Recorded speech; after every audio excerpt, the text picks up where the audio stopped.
is about to enter its 5th year. And that's all thanks to you. If you're new here, let me fill you in.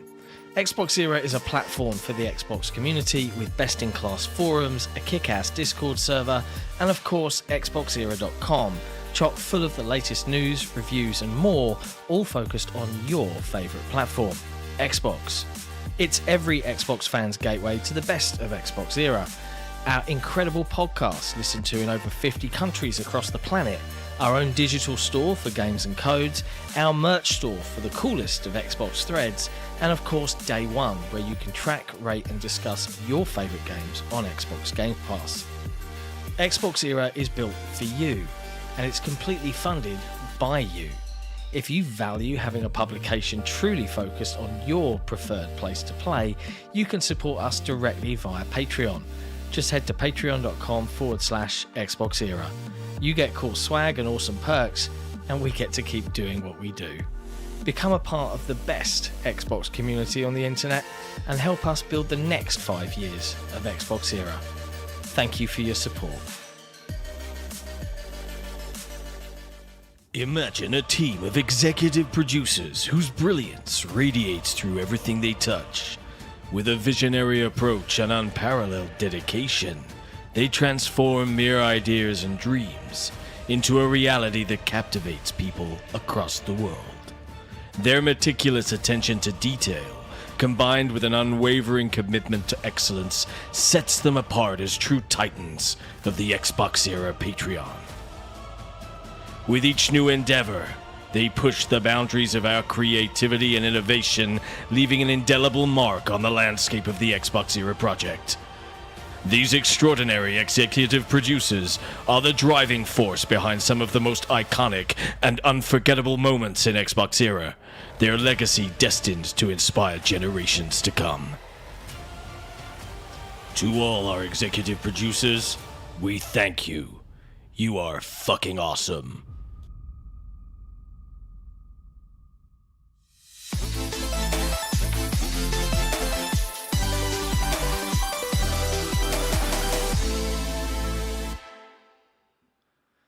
Hello friends, and welcome to episode 204 of the XboxEra podcast.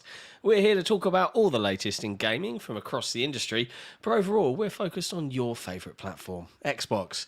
If you love what we do, you can support us directly by heading to patreon.com/XboxEra or by becoming a YouTube member right here on the channel.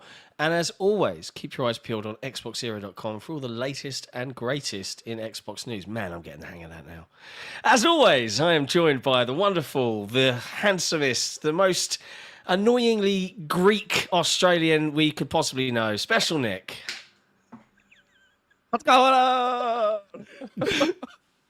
This is just getting dumb now. Every week it's just getting dumber. How long are you going to leave the pause next time? It's going to be like, I don't know, like 5 minutes. Yeah, just everyone's sitting there getting a newspaper out. And today in the background, there's a cat. XboxEra cat. There's a cat on the couch. Speaking of cool cats, Jesse's here as well, producing, making things look amazing. How you doing, bro? I'm listening to you in unbelievable quality thanks to Odyssey. Let me get some ASMR going on. Hang on, wait. Oh God, I will mute you and kick you from this call. Hi, I'm doing great. Good. I'm enjoying some Alska. This is an Aldi special today. Some Alska peach and mango and lime cider. And it's actually quite nice. Mm-hmm. It's very nice, Nick. Honestly, I think this could be one of the ones that's like not tasting alcoholic. No? Does Aldi have the same slogan over there that they do here? Good, different? I don't recall it, so I'm going to say no. Oh, okay. Must be Aldi just has this. Aldi has this slogan here, and they don't even get their own slogan right. Good, different. Every time I see the ads for Aldi, I get upset. I get like irrationally upset. But anyway. I'll try not to start the show with a tangent like that. Yeah, well, you can't. We can't. It can't be helped sometimes. I'm just looking at the chat. So many amazing folks, YouTube members in the chat. Love you guys. Executive producer Top, you got a bunch of executive producers. Might be time to make a higher Patreon tier. Don't tempt us, Top. Don't tempt us, my friend. And there is I don't know if he's watching, but there is another executive producer that's supposed to be added to the intro video, Korkenstein, I believe. Yes, Korkenstein. it is. That needs to be added. So we will add you before the next episode, Yeah. Korkenstein. Yeah. I will render that out and get it done. But yeah, it's been a week of... It's a slow week, let's be honest. Let's all be honest about this. It's been a slow week in video game news. So we're, the industry's dragging the bottom of the barrel because everyone's at GDC and doing all sorts of like professional games industry things. We're rehashing old news. Yeah. We're getting outraged over standard stuff that's been around forever. Seriously. It's pretty poor out there right now. Man. But that's fine. Before we dive into those wonderful topics. That's right, Hebs. Big week for Fortnite. Ooh, boy. Well, I guess you can circle straight into this because let's talk about the video games that we have been enjoying in the past couple of weeks. Nick, do you want to start us off? I've just Get your Fortnite tangent out of the way. The Triforce. I've been playing the Triforce, the Golden Triangle that I have now. It's not a duopoly anymore. It's now a Triforce of Fortnite, Rocket League, and Balatro. They are the three games that I play now. A new game has made its way in. The new game has made its way in. It's no longer the two. Balatro is the third game now.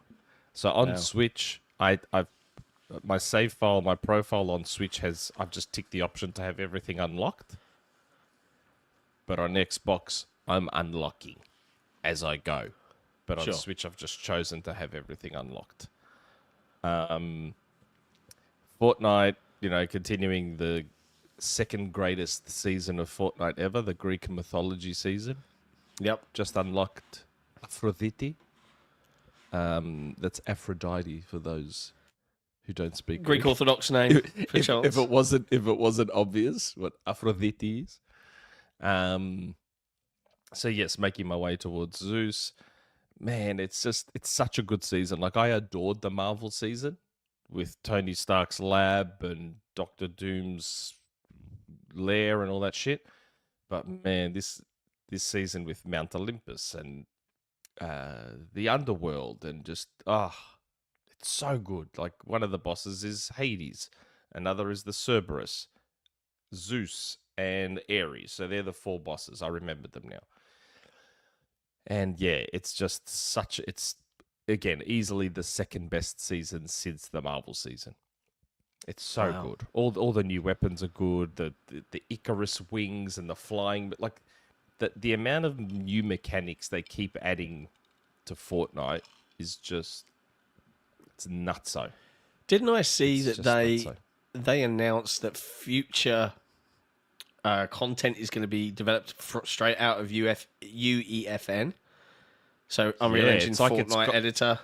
Yes, I don't know if I interpreted that correctly, but it's made it sound like they have a separate fork of Unreal just for Fortnite.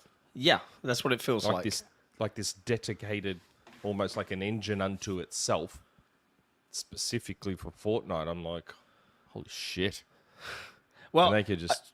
I've had a lot of people say to me, like, oh, you like making stuff in Halo, like go and experiment in Unreal. I have Unreal Engine downloaded, and if I ever get a spare minute, I'll dabble. But I did a few years back. A few years back, I downloaded it and just loaded up some random level, first-person shooter, and started running around and jumping around. I was like, wow, I'm like an idiot, and I did this in like 10 minutes. Time to make Xbox Imagine what someone in 10 minutes could do in 10 minutes. Imagine what someone with actual talent could do. Yeah. Last time I loaded Unreal Engine, like the actual game engine was, I think the big demo at the time was the boy with the red kite demo. So it had these beautiful green fields, like very Death Stranding, Iceland, Hellblade kind of scenery, and it had this boy with a red kite or a red balloon, something like that. Maybe that's in my imagination, but that's what I remember. But it's been a while. It's great. I just wish they'd move Rocket League across to it. Rocket League is still stuck on Unreal Engine 3, which sucks. But my assumption is that Rocket League will just move into Fortnite eventually. That's my assumption. But yeah, that's all I've been playing. Just those 3 this week. Nothing new at the moment. Nice. I have to apologise. I have the lurgy. The last hurrahs of winter. I got a cough. I got a snotty nose. All of the usual stuff. So I'll try and be hot on the mute button. But Jesse, you've been playing, as always, everything. And I think the big topic of the week, and I guess we can kind of blend the news and blend the game into one topic. Let's just get it out of the way. Let's keep things flowing. The wonderful, highly rated, but now everyone is very cross and very negative about on Steam, particularly Dragon's Dogma 2. They're very angry. Talk to us. What's going on? They're very angry and cross about it, yet everyone's still playing it nonstop. Speaking of which, did you know that Horizon Forbidden West is out now on Steam? It has not done great. Yeah, it's been topping out around 35K, but people are like, holy shit, Nix's does great ports, and this might be the best looking game of all time. So if you want something to show off your new graphics card, Horizon Forbidden West is it. But Dragon's Dogma 2, what if you took Monster Hunter and gave it the lightest RPG, high fantasy, low fantasy coding over it? It is an emergent physics and simulation based fighter with pretty basic RPG trappings and surprisingly good English writing and voiceover, because I know that is always my main concern with anything Capcom does. If it's not in the Resident Evil 4 bad, because that makes it funny and cool style, it's generally not very good. A lot of very anime like overacting and over enunciating, but Dragon's Dogma has a really good story. It looks fantastic. It performs like shit because it is full-on Bethesda game style, simulate everything. Nothing canned, nothing faked. It's just, this is how things work, and depending on how it interacts, and if there's like 50 people around, the CPU's struggling real hard to keep up with all that, so it can struggle. Generally not during fights, but in cities and whatnot. Also, try not to do any spoilers. When you open the game up, it will say Dragon's Dogma. It will not say 2. And it's a really cool thing when you find out why. You can play this no problem if you didn't play Dragon's Dogma 1. I would look up how that game's true ending worked and what it meant. But other than that, there's a lot of rehashing in this one and going over similar themes in a very different way. And also, as mentioned in my review, it has a microtransaction store that they didn't hide from anyone at all. Yeah, let's make this absolutely clear, just in case you're expecting some dragons. Single player $70 game, they've got microtransactions.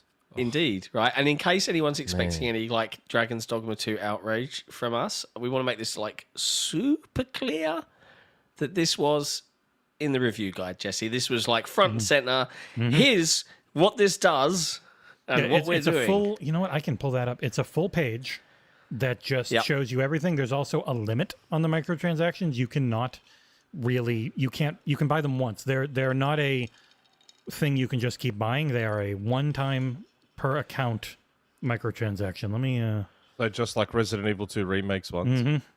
And on the ones you can buy, sounds like Capcom do this. Yeah, the ones you can buy multiples of, you can. It's like titled A and B because there's just that one.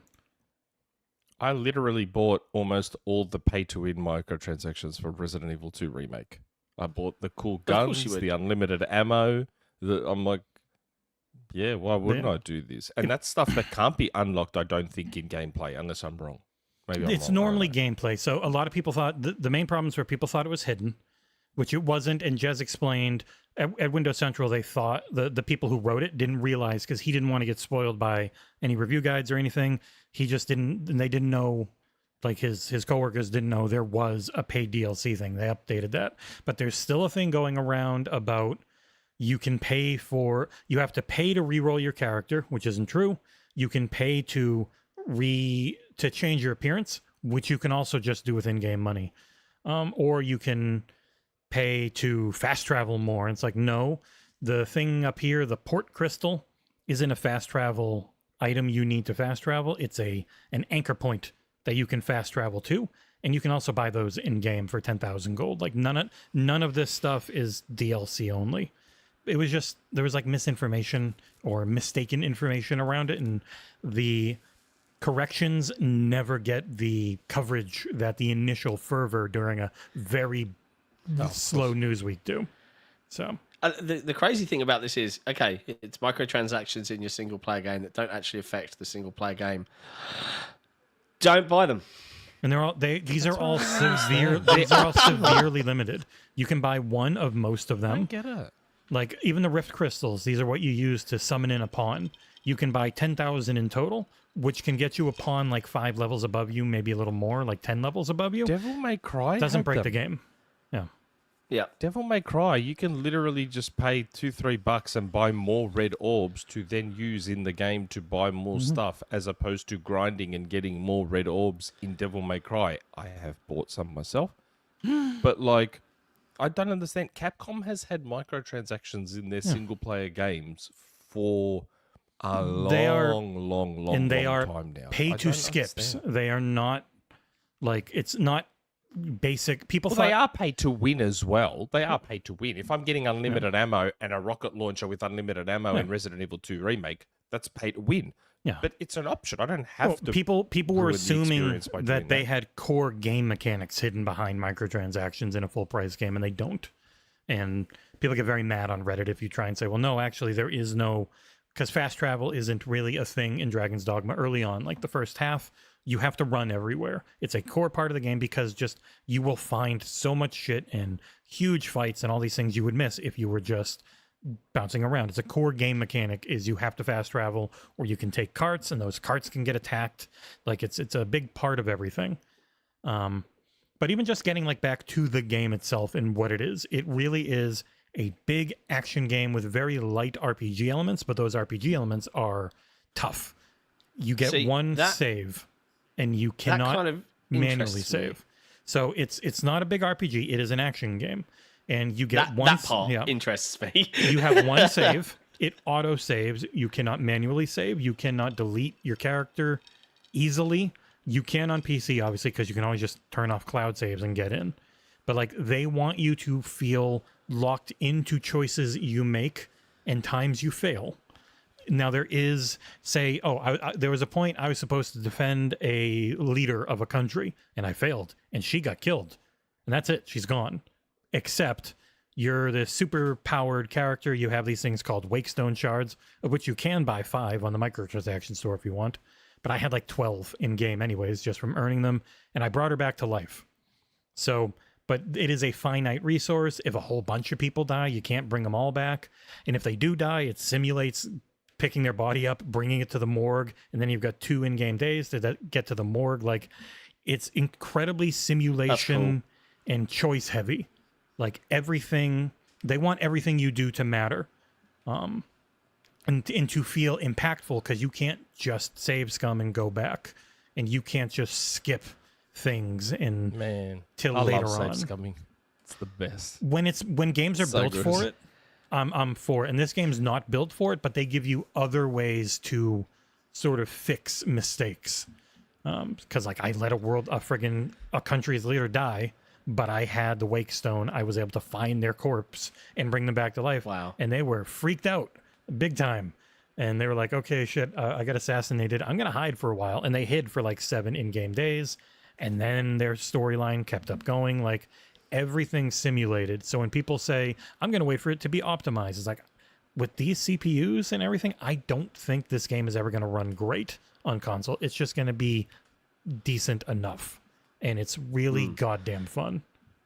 So when you say light RPG mechanics, right, like we all know, I'm not a big fan of the super in-depth, stat leveling. I need X charisma points. You do not level anything. This is a hack and slash with just simple. Like give me some flavor here. So whenever you level, so there are 10 vocations. Those are the classes. You start with 4. You'll have a quest to unlock 2, and then the other 4 you have to find the person who will teach it to you in the world, which encourages going out and looking. I only found like friggin' 2 of those guys the whole time, but I was trying to finish. So whenever you level, based on your vocation, your stats go up in a certain way. You can change your vocation whenever you want, no cost. The only cost is you have to buy, you'll get starter gear for that vocation. But if you want to like catch up and you've got a bunch of money and you want to get really good gear, gear is very basic. There's like 5 items a slot, maybe more. But you can then improve them with items you get from killing enemies and gold. Like almost everything is just one basic resource and gold.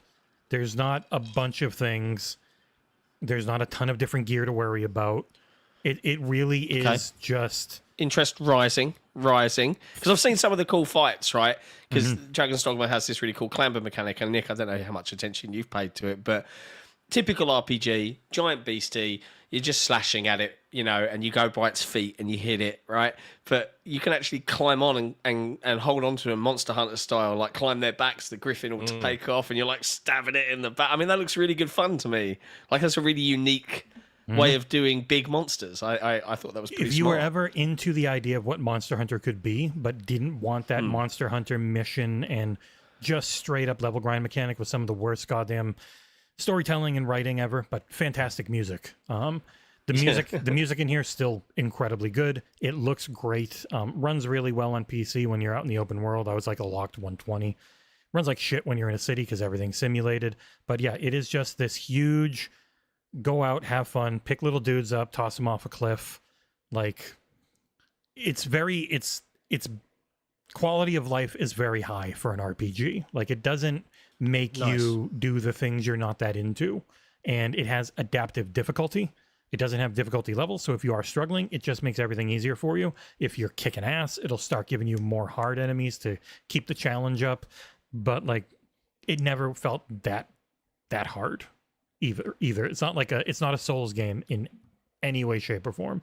When you die, you can either just use a wake stone and wake up, but those are very limited in their amount. So normally, you just go back to your last autosave. Everything's still there. You can either just avoid the fight that killed you, or try it again.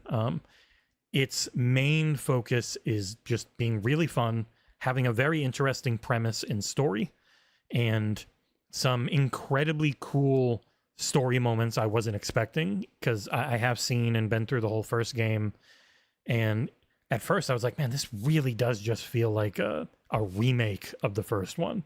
But then one of the core mechanics in the game are called your pawns, because it is a single-player only game. You have 3 pawns with you at any time. They are your party. They can be any class you want. One of them is your full-time character you create. The other 2 are other people's characters that they created that you can pull in like asymmetrical multiplayer here. Those 2 don't level with you, so you need to constantly change them out. Like it's an excuse to constantly find new pawns, but your pawn always levels. I saw Jez had made a pawn of Fred Althor 19. Yeah, my pawn is named Rhea Kitley after Rhea Ripley of WWE. So it's a giant cat mommy. Nice. But yeah, so their whole thing is they can travel between worlds. So there's like a very light multiverse mechanic in the story.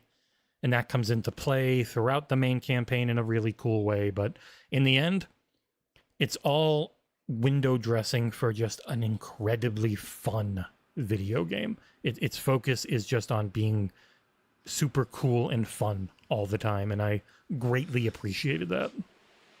Nice. I'm looking forward to it. We've got a super chat from Spartan P451. Yes, Nick. I know.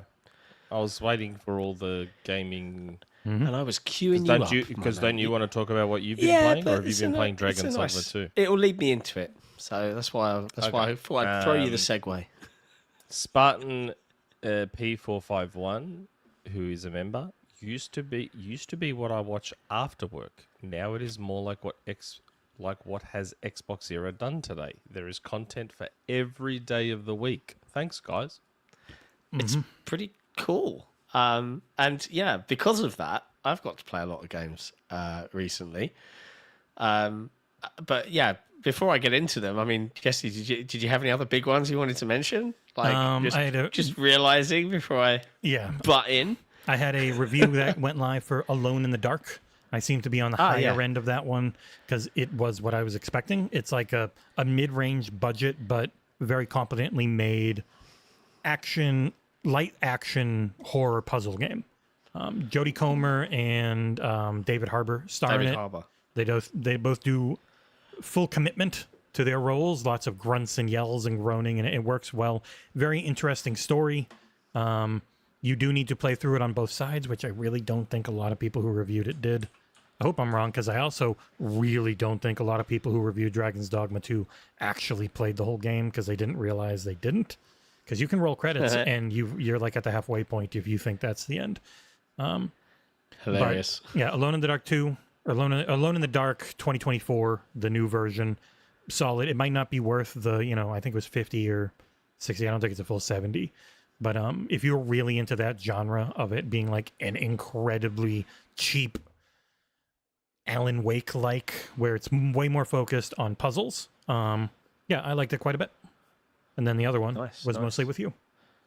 Yeah. So been playing quite a few different things this week. The biggest one that I'm going to give my full impressions on, because there's nothing embargo-ish for it, is Helldivers 2. It's the most Xbox game Sony PlayStation have ever released, and I fucking love it. Like, I genuinely love it. Like, you get a good team of buddies. Like, Jesse came and joined like some of my guys, and we went and ran some 4-player missions. It is so much fun. It's like laugh out loud stupid fun, where it constantly pushes this like you're nearly not going to make it vibe, where there's so much panic and camaraderie by the end of it, and just diving into that dropship to escape the map at the end is always really, really good fun. And I am quite heavily addicted to that one. Unfortunately, in the work that we do, we can't really be addicted to games. Like, we have to just let the FOMO wash over us, because we've always got to move on to the next thing. Mm-hmm. But yeah, if there are Xbox folks out here that happen to have a PC and they're not a Xbox only console player, because I have tried playing this game solo. Though, doesn't it? It does, yeah. It's got crossplay. I'm just saying, if those Xbox players don't have a PS5, if you have a PC, consider picking it up. If you've got a good group of friends. Friend stuff has been broken for a while, so you can't like add. Yeah, it takes a little while for the friend codes to catch up. Like, someone added me and we couldn't get into each other's games from PS5 on PC. And then like 2-3 days later, I got the friend request. I was like, okay, there you are. So it takes a little while. I think they've got some bugs to work out. So what would you be adding? If you're on PC and I'm on PS5, what would I be adding to the Helldivers? Yeah, they use friend codes. So I have a friend code. Like Switch. The PS5 has a friend code, and it syncs them up. Okay. And I will say, I was playing, thanks to John buying it for me. I've been playing it, and it's very fun when you have a full group. And outside of that, I feel on your own, it's not great. Yeah. On your own, it's not great. I've tried on my own, and I was like, And I've had some real bad matchmaking with little kids who leave their PS5 controller remote microphones turned on. The microphone? Yeah, and it's... If you have a friend group to play with, it is very fun. It's only $40. Like, it's not a huge commitment. So, yeah, definitely can recommend it. I paid 40 Australian for it. Wow, that's like $1,000, dude. Wow. I paid 40 Australian for it, which is really good. 40 Australian is like $3. And I hadn't played it. I hadn't played it since I bought it. And then yesterday, I'm like, I really should just try Helldivers again. And I went in, I got matched up with 3 other people, and we were in the lobby, and I didn't know how to ready up. It actually, the UI, I have to say, the UI is not good. In terms of just basic shit. I was like I shouldn't struggle to know how to ready up in one of these games. And one of the guys was like, "Holy shit, level 1." He's like, "Did you just scrub?" He's like, "Did you just get the game, Nick?" I'm like, "Well, I got it a couple of weeks ago or so, and I haven't really had a chance to play it." He's like, "Oh, okay." And all of a sudden, bang, my screen goes, "You've been kicked from the game." That is a thing. So the hosts kick people if they feel they're not going to be ready to save democracy with them. So they kicked me. Yeah. The host of the game can choose to. No, I don't want you in here. Get the hell out. Okay. I would never recommend buying this one and relying on matchmaking. It sucks. Yeah, find a good group of friends to play with, and Nick, if you've got it, maybe let's swap friend codes. We'll get Jesse on as well. Okay. Soul Blazers has it, right? No, he refunded it. Let's do like a little Xbox era hilarity stream of us just screaming on some of the harder difficulties of trying to eradicate the bugs or the robots or something. And by the way, I am showing our video of our incredibly cool Hangout I setup. was going to segue right to it. So if you're watching the podcast right now, you'll see a very unusual stream setup. So Jesse and I kickstarted Xbox Era Hangouts, which is kind of it's not too different from Coffee with Cabeza. Coffee with Cabeza is mostly Jesse by himself, but this is more of a maybe twice a week. Jesse and I will hop on, and we've come up with this cool tech. It's called Parsec. It's free to use. I created it. But what? Yeah, Jesse coded it himself. But basically what he's doing, and this is pretty nifty, is he's capturing my entire rig here, the full desktop, with all the audio, with only 150 milliseconds of latency from 4,000 miles away onto his, and then capturing it and throwing it up. And we can even swap scenes so you can see exactly from my point of view, exactly from his. And we thought it would be a really fun way to kind of play co-op games together so people can actually see the both points of view and we can kind of co-stream. And it seems to be working quite well. If you want to see me carry John, it's a lot of fun. Yeah. I have a friend code generated. Nice. Yeah, so here's when drop it in Discord and we'll figure it out. Yeah, Wandering Dutch was asking on Twitter, how did you do that? And I was like, so our cameras in the corners and on the sides are just StreamYard like this is, and I just box them each out. And then the gameplay, either my own, is obviously easy enough, but Parsec for in a little bit Got a here friend request. when I jump over to John's gameplay, as you can tell, because it is ultra wide and black barred. But mostly, yeah, just keeping it on the this one. We also use this tech to play. Nuts? Like the quality of the stream itself is still like it wasn't even a super high. It's not a super high bandwidth requirement too, because it is using H.265, which is way better than 264. Yeah. So you were only sending me like 6 megabit per second, but it still looked perfectly good for 1080p. So. Yeah. And yes, RIP Mixer, because obviously that would have been great back in the day. But yeah, so Xbox Era Hangouts is a new thing. We're going to be experimenting things. We were chatting on the Halo Era Season 2 finale podcast yesterday about how many of us haven't actually tried the new networking updates yet. So I would like to propose, Xbox Era community, if you would be willing to join us one night this week, we'll put a post up in the forums and the Discord. Let's do a community game night. Maybe Jesse and I can do an Xbox Era Hangout stream as well, so we can get some gameplay in there. But let's get everybody in from across the community and see if we can play some custom games together, because I think that would be a good laugh as well. We'll see what the uptake is. Oh, Halo, it's old, but we'll see. It's still got a special place in my heart.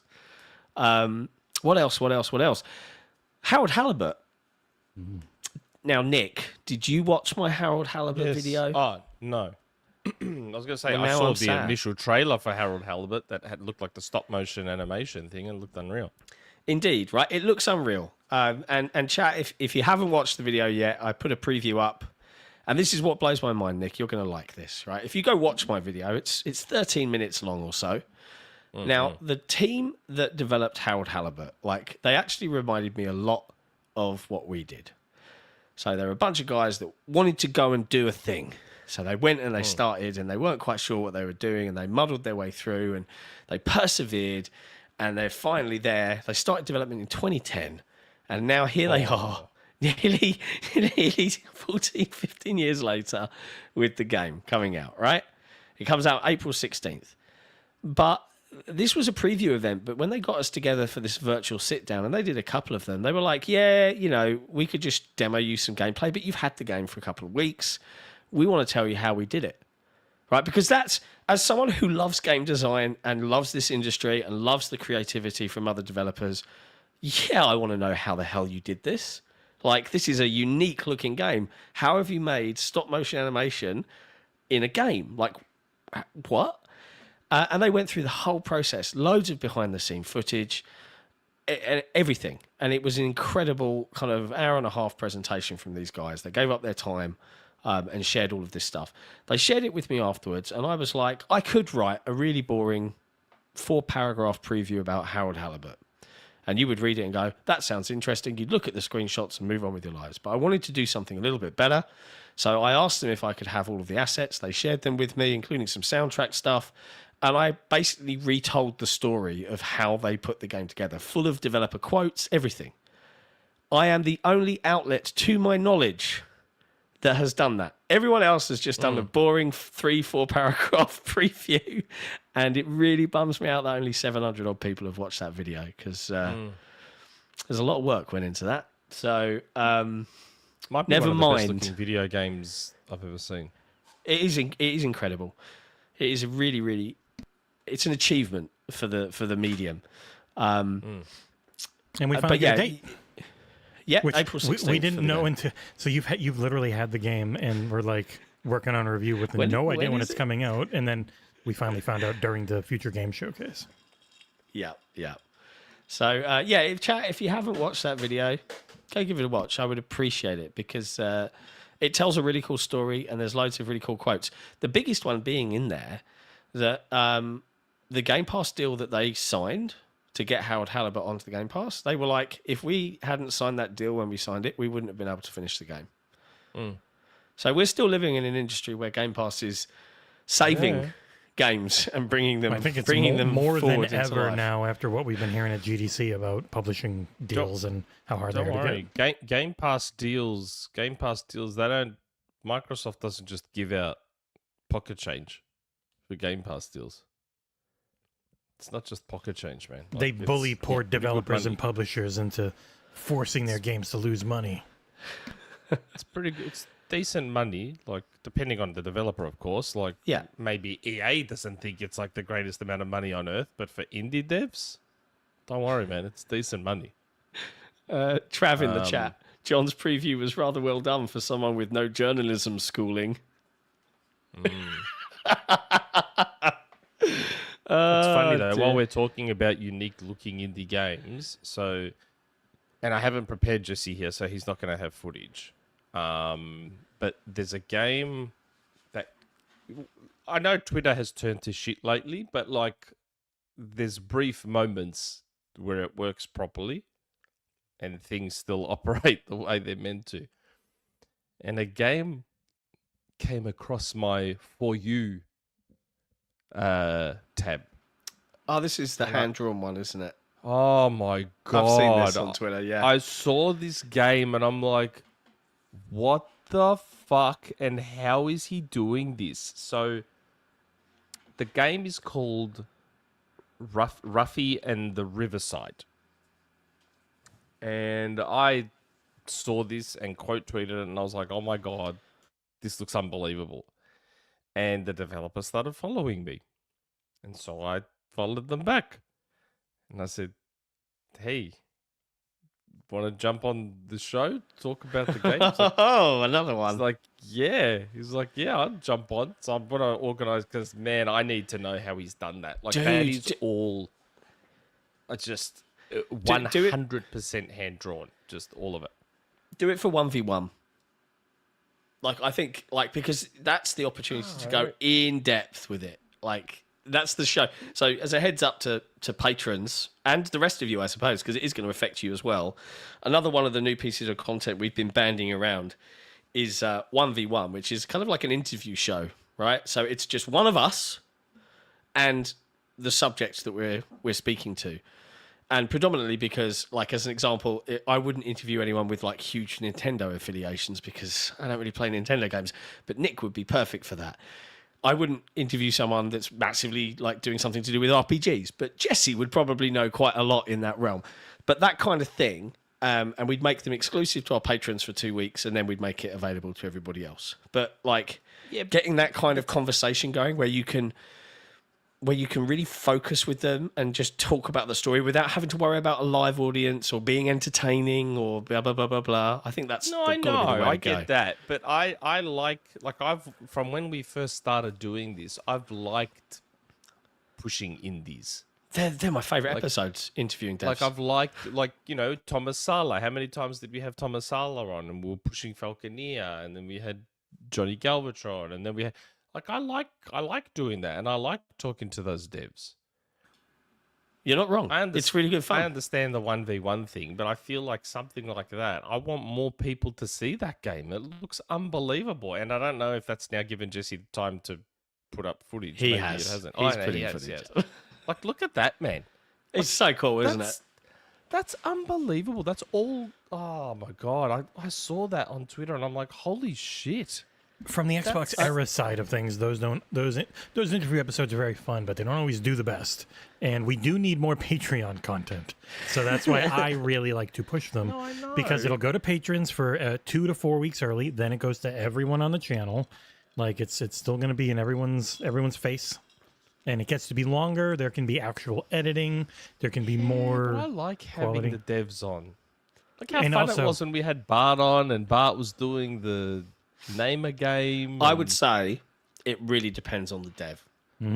Game development does not always imbue people with the most forward-facing social tendencies. Do you know what I mean?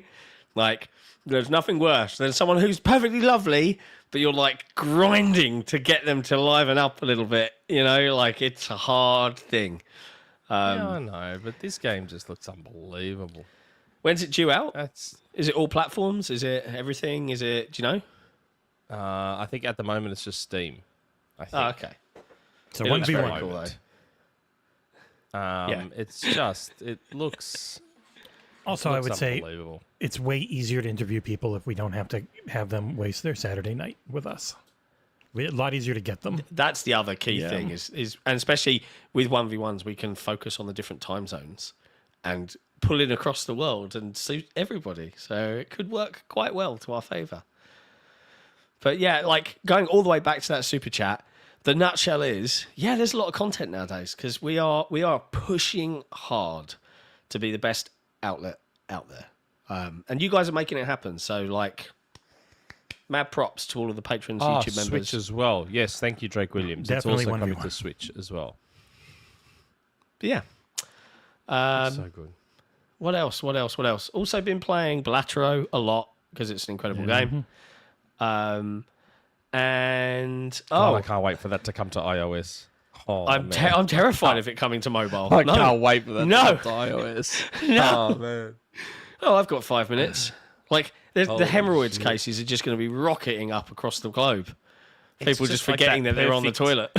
Just that perfect time filler. Like, you know, if I go to drive to pick up my son from school and I'm sitting, instead of just sitting in the car for 20 minutes, doom scrolling Twitter or whatever, I'll just play Balatro. And just the time will go, bloop, blink of an eye. Yeah. Oh.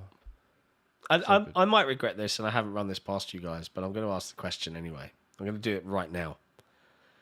If there's anyone watching that really loves writing about news and has a considerable amount of time and wants to really help out, get in touch for a completely unpaid but very gratefully filled position. Because we do need more. So if you're watching right now and you're like, I can pay attention to the industry and I can write news, just drop me, Jesse or Nick a DM. Reach out. Let us know. Let's have a conversation. I can't promise anything, but yeah, I'm just doing that. There you go. I've done do it. you like writing guides for free at the cost? No, the not most guides. guides are the biggest thing for every video game website. It's what Kotaku has just had their editor-in-chief quit because they're being forced to swap over to. Yeah, for SEO searching, Yep. guides is a big one, but yeah, they're just it's too time consuming and that's a Jez said rabbit it's hole all he did all topic week. unto itself. He wrote 40,000 words for guides for Dragon's Dogma 2 and was like, I did a couple of them and I was done. I was like, I'm not doing this anymore. This is too boring. what Jez did. Yeah, Jez said he wrote 40,000 words in the past week for Dragon's Dogma 2 guides. I'm like, good on you. Wow. I can't do that. I can't. Yeah. I'd rather die. Yeah, it's a shame, isn't it, that that's what this has become. It's and I Google. think that's where we're walking the fine line, right? Because it's not Xbox Era isn't just about the website. It's an important and integral cog, but Xbox Era is actually about the people watching it, right? And like us interacting with them and trying to do things that they're interested in is the goal, really, end game. And I think that's what you're seeing a lot of perhaps the more old guard outlets start trying to do. They'll all start trying to do podcasts and start trying to do video streams and so on and so forth. Because otherwise, it's a hard world to survive in out there, as we are learning. So yeah, we're really grateful for all of you watching and supporting and being amazing community members, because you guys rock. Where to go next? Right, well, that's about all of the games. I suppose we should dive into the news, but before we do that, Nick, are you okay just today? Are you powered up? Are you ready to rock and roll? I am powered up because, as you guys have noticed during the stream, I've been drinking Control, so I feel completely awake and fine today. So, if you want to have the same experience as me, www.drinkcontrol.com/XboxEra. Use our code and get yourself 10% off. Man, so good. It is. I wish they would So send me nice. more. I'm pretty much done. I'm out. I have no more powder. I did message Alex. I just haven't heard from him. I'll have to message him again. Tell him the fat guy's hungry. It's so nice. It is. So good. It's a meal replacement. So I know what Jesse just said, but this will help with weight loss as a meal replacement. But what if you eat an entire bag in a day? I don't know. It's really good. I don't know how well you'd be after that. Be a little backed up. Maybe a little hepped up. Pinging off the walls. You're muted. Yeah, some breaking news. Sorry, I was just reading something. The X-Defiant. I saw that. I was like, who cares? No. Well, X-Defiant's a thing. We can definitely talk about that from our good friend Tom Henderson at Insider Gaming. But Jez is teasing an exclusive that will make a certain fan base happy. Exclusive. A little exclusive. He hasn't said what it is yet, though, so who cares? Yeah, I suppose we'll come back to it. But yeah, I guess I'll segue something might be into it this breaking. way. Well, we did a live stream for the Future Games Show, which was presented by, was it Games Radar earlier this week? Mm-hmm. And that's where we saw Harold Halibut and a number of other games. There was a few good-looking things there, I thought. Nothing that blew my mind. It was okay. Yeah, it was fine. I think, Nick, I saw you were excited or intrigued by Spine, which was that gun fu combat one. I still don't think that's That real. looked interesting. I still think that's faked. You think that's a scam still? Why? I think it's mostly canned, and it's not like an actual gameplay demo. I think it was mostly canned again. Because the first time they showed it, it was very canned, and I bet you it's still not gameplay. It's putting a video together that try to look like gameplay. Because why don't you think it's gameplay? Because it doesn't look like it. What? Just a feeling. Are you talking like abandoned level of hoodwinking here, or? Oh, why? It just Abandoned looks was like lazy. They didn't even really ever Arkham have Combat anything. or Spider-Man Combat. What's so canned about it? I don't understand. The level of dev and the level of like animation quality. It's like I bet you they're faking stuff. I stand by it. We'll see. Maybe I'm wrong. If anything, people were saying on Twitter that the animations don't look good. Well, they looked It a was lot slower better than the first time. initial trailer. Yeah. The initial trailer is super smooth and very fake, and this is way worse. And I'm just having I bet you it's still faked in some way, and they're still trying to get it to match their initial showing. God, talk about glass half empty. I'm gonna give the devil the benefit of the doubt on that one and hope that it's real, because I think that game looks fun as hell. I mean, yeah, I'm intrigued by it as well. I'll keep an eye on it. Like, I remember when I reviewed Wanted Dead, and it had a whole ninja sword versus gun fu combat thing, and that was the one redeeming thing that I liked about that game, was there was something almost good there, but it just wasn't. But maybe these guys will pull it off. I don't know. I just saw it and it looked cool to me. Just the way she was just swinging around and then bang, and then she'd wrap her legs around, get him down, and go bang with the gun straight to the head, and then get up. And I thought that just was cool as shit. I thought that was great. Yeah. It reminded me of Stranglehold. There were moments where it reminded me of Stranglehold mixed with Arkham's combat, and I'm like, man, if they can pull this off, that'd be fucking ace. Yeah. Yeah. That's so good. We did see a Hi-Fi-Rush drop on PlayStation 5 this week to rave reviews. Boo! Boo! It's so good that it was able to take someone who didn't like it, and then they started saying, "Wow, I really like it now." Man, someone who played the game and refunded it because of how much they hated the music, all of a sudden it's a 9.5 on Platform X. And the music is, I'll survive with the music. It's like, Oh, yeah, music's fine now. Like, I can deal with it now. That's perfectly good because now that's how good the playing haptics are. with the amazing DualSense. So now the music's bearable. But before... I will say, like, let's as always, debate the opinion, not the person. So, like, keep it clean, right? And you could chalk this up to a number of things. You could chalk it up to a mistake. Like, do I remember everything I ever wrote on Twitter? No. Do I remember a game I played? Yes. Yes. Yeah. Like I don't remember everything I say, clearly. But I remember if I played a bloody game. Yeah, well. But it's definitely a thing. Like, of course, that one little exclusive DualSense trigger feature, Feel the Beat, has just pushed those reviews over the edge. Best on PlayStation. God. Feels at home there. Yeah, feels like the right place for that game to thrive, which it kind of isn't. I don't think it's doing Disingenuous. What is it? Anything interesting? Disingenuous shit. Toys for Bob. What is it? What are they going to work on with Microsoft? Why? It's right here. Boop, boop. Spyro the Dragon. Spyro. Oh, really? Yep. This is from Jez Corden of the Windows Central. Xbox has reached an agreement with Toys for Bob for their first independent game. I'll put it in chat. Please give it a click. Oh, wrong thing in chat. Yeah, there. But yeah, so... But it doesn't say what the game is, does it? Or does it? I don't know. John said Spyro. I didn't say anything. Well, the picture is Spyro. Yeah, it's like there's lots of Spyro pictures, but he hasn't... I don't think scanning through this, he has actually said Spyro. I don't know if I'll put the link in chat now then. Deceptive. But the sources have confirmed that Toys for Bob have now finalised an agreement with Xbox to fund their first title. So, I thought we good knew for them. Well, they said they were working on it. I'll put it in there. Why not? Working on Jez it. is a friend. There. You can have a link. Yeah.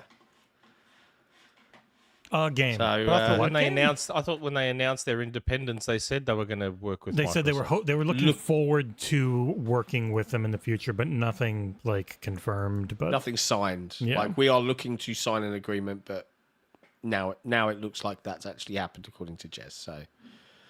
Oh. But we don't know what the game is, so ignore all those pictures of Spyro that tricked John.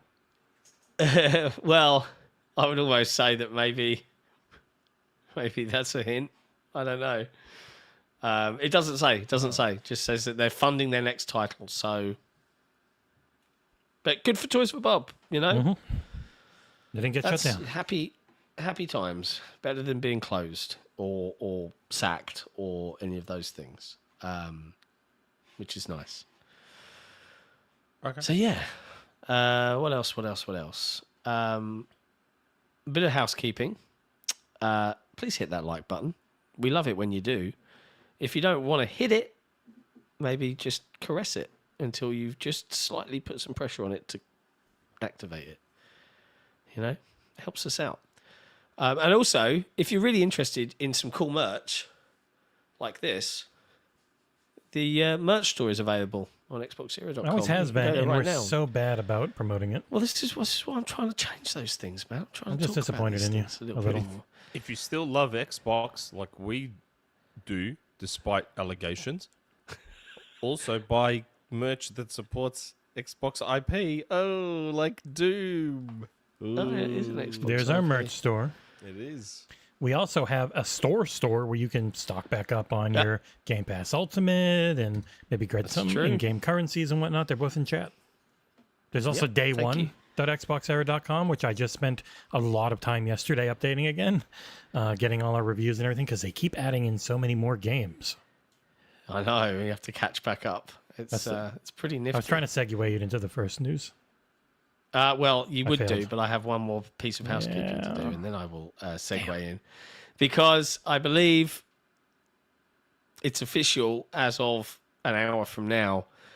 It looks like the second print run for the XboxEra Kickstarter, celebrating 20 years of Xbox book, is not going to succeed. I think we're only at 40% funded, which is a big shame.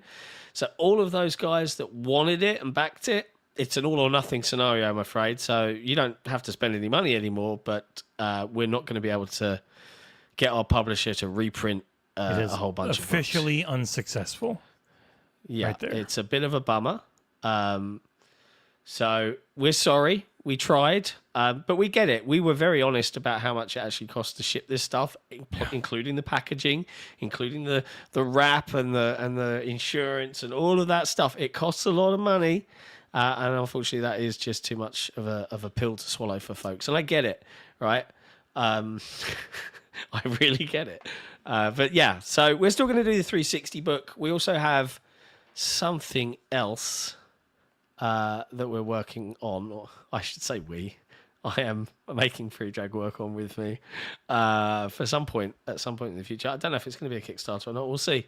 See what people think. But yeah. Don't worry, 360 book will be back in 2025 with another go at something a little bit more closer to everyone's hearts. Because the Xbox 360 was a fucking legendary console, to be honest. Was. So, yeah, there you go. Super chat. Super chat. Let's go. Executive producer, Assassin Entertainment. I'll hit the like button when John tells us when he's starting his Alien Isolation playthrough, because if he doesn't, pretty sure he'll owe Nick a game.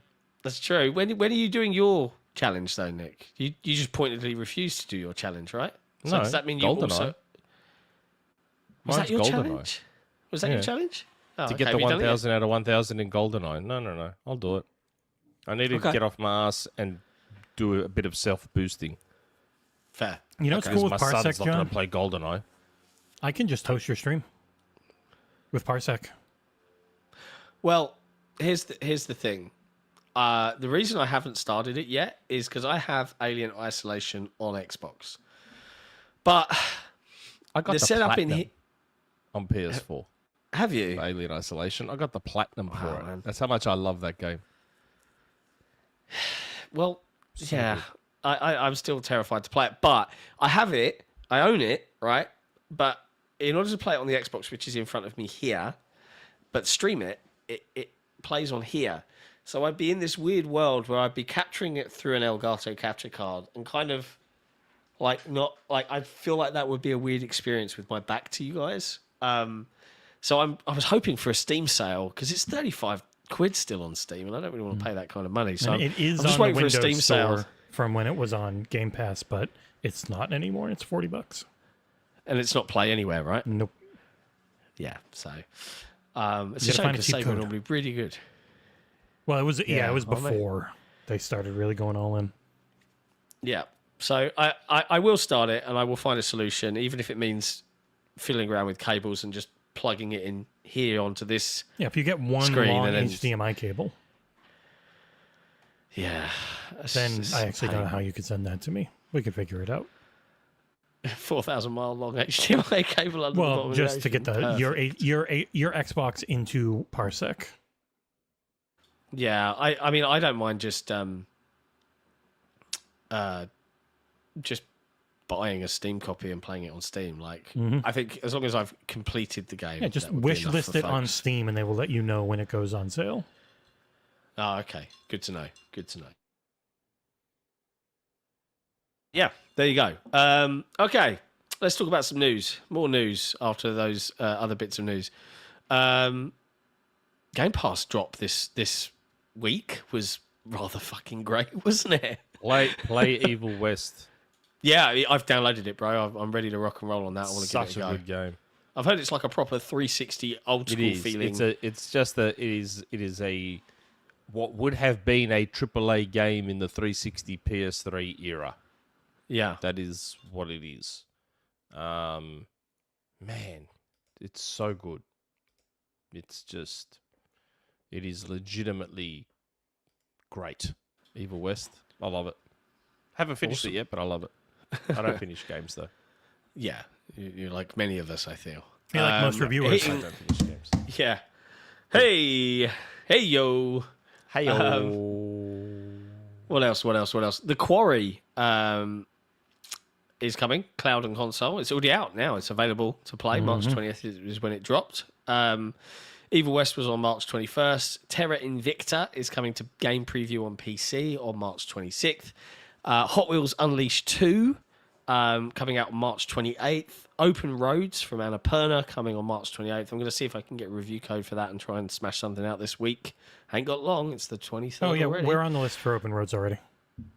Well, ain't got long. What do you mean? It's then- Arcs, Oh, yeah, no, they never did. 28th. I was thinking We it was- haven't got long. I thought it was April. I guess it was originally February. It was supposed to be then, but then, yeah, they never got back to me. Oh, Yeah, maybe give them a nudge, yeah. We've got Ark Survival Ascended on April 1st and Super Hot Mind Control Delete on April 2nd. Of course, the big one, Diablo 4, finally coming to Game Pass. And it is listed as notice- PC. Yeah, console and PC. No cloud. Thanks, UK regulatory body. You idiots.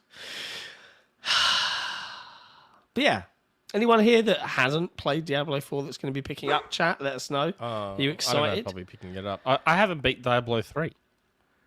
Are you going to give it a download, though? Like, just to check it out, or...? I don't know. It's one of those situations where what's the point? Like, I'm not going to beat it. I'm not going to commit to it. It's not really a game I'm about not beating gonna- even. Not that much. Yeah, but I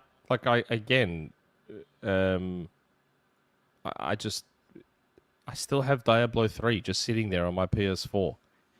And I need to go back to that. PS4, well, now PS5, backwards compatible. But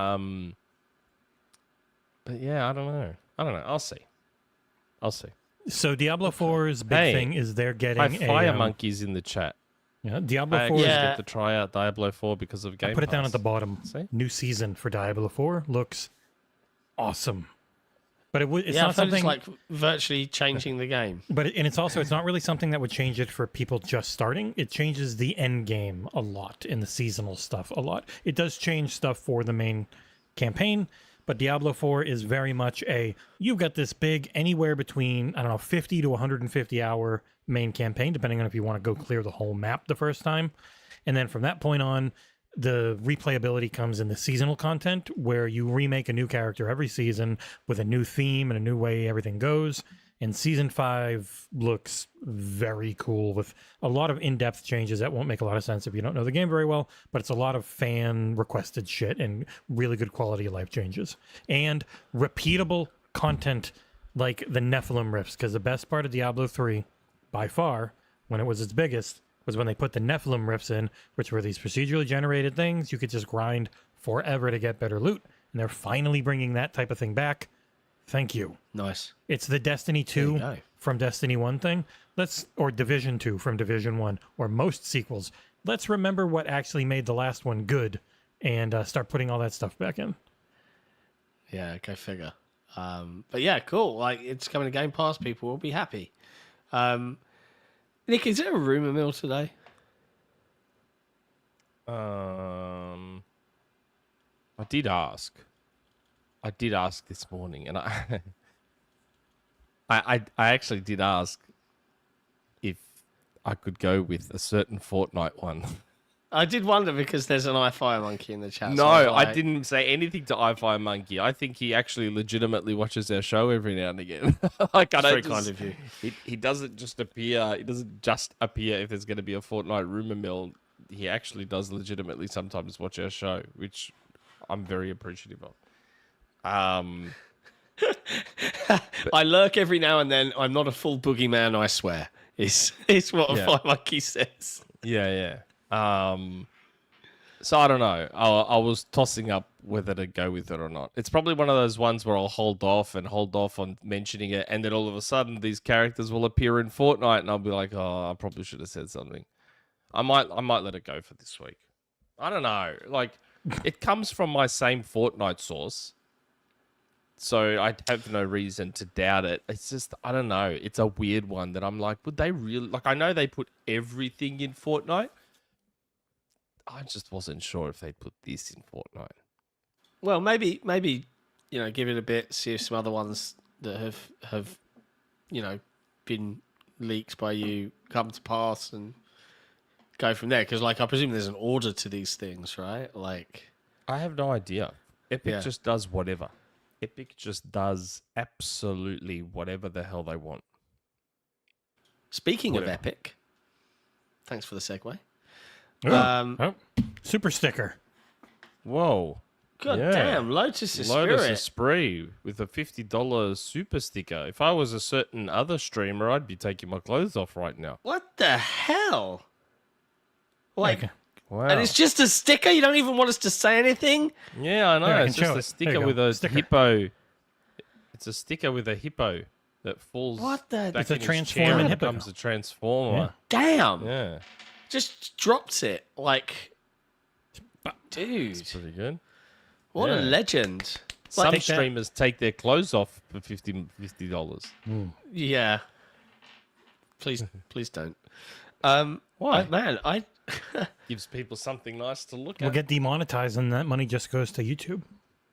yeah. won't. I'm speechless at that, man. That is absolutely crazy of Lotus to just do Get that. demonetized. Probably gain 10,000 subscribers instantly. I would say to you, Lotus, if you love what we do, and I can only presume you really do, have a look at our Patreon, man. At least when you do that kind of thing, we'll send you T-shirts and stuff. Do something like that. Because I feel guilty, almost when someone drops that kind of cash. I'm just like, wow, dude. I almost feel compelled to take my clothes off. Yeah, that. let's get naked. Let's spice things up in here. We'd certainly go viral. For the wrong reasons again. Officially launch my OnlyFans. Instead Yeah. of Fansly, it'll be Nixley. That's right. Speaking of Epic, I said. Speaking of Epic, earlier this week they did a kind of State of Unreal update. 'Cause obviously it's GDC at the moment. There's lots of folks out at GDC, from developers to outlets to media and all sorts of things in the San Franciscos, getting all cult-like over there. We were invited, but it was going to be unbelievably expensive to even think of going. Yeah, and we didn't want to sacrifice any of our cats. Because you have to sacrifice a cat on the altar of, being allowed into the clan. Sacrifice that one. Yeah, you say that. We were invited to the Keeleys, and I might be going. Only me, not John. She annoys me. Why you got to me. be like that, bro? You got to go to Gamescom last year. What, I get to go to one thing too? But Keely follows me. Why don't I get to go? Because Well, it's $3,000 we've been to invited. fly you there. Yeah, XboxEra has been More than invited. that. Yeah, More no, than that. we were invited. Flights to Sydney right now.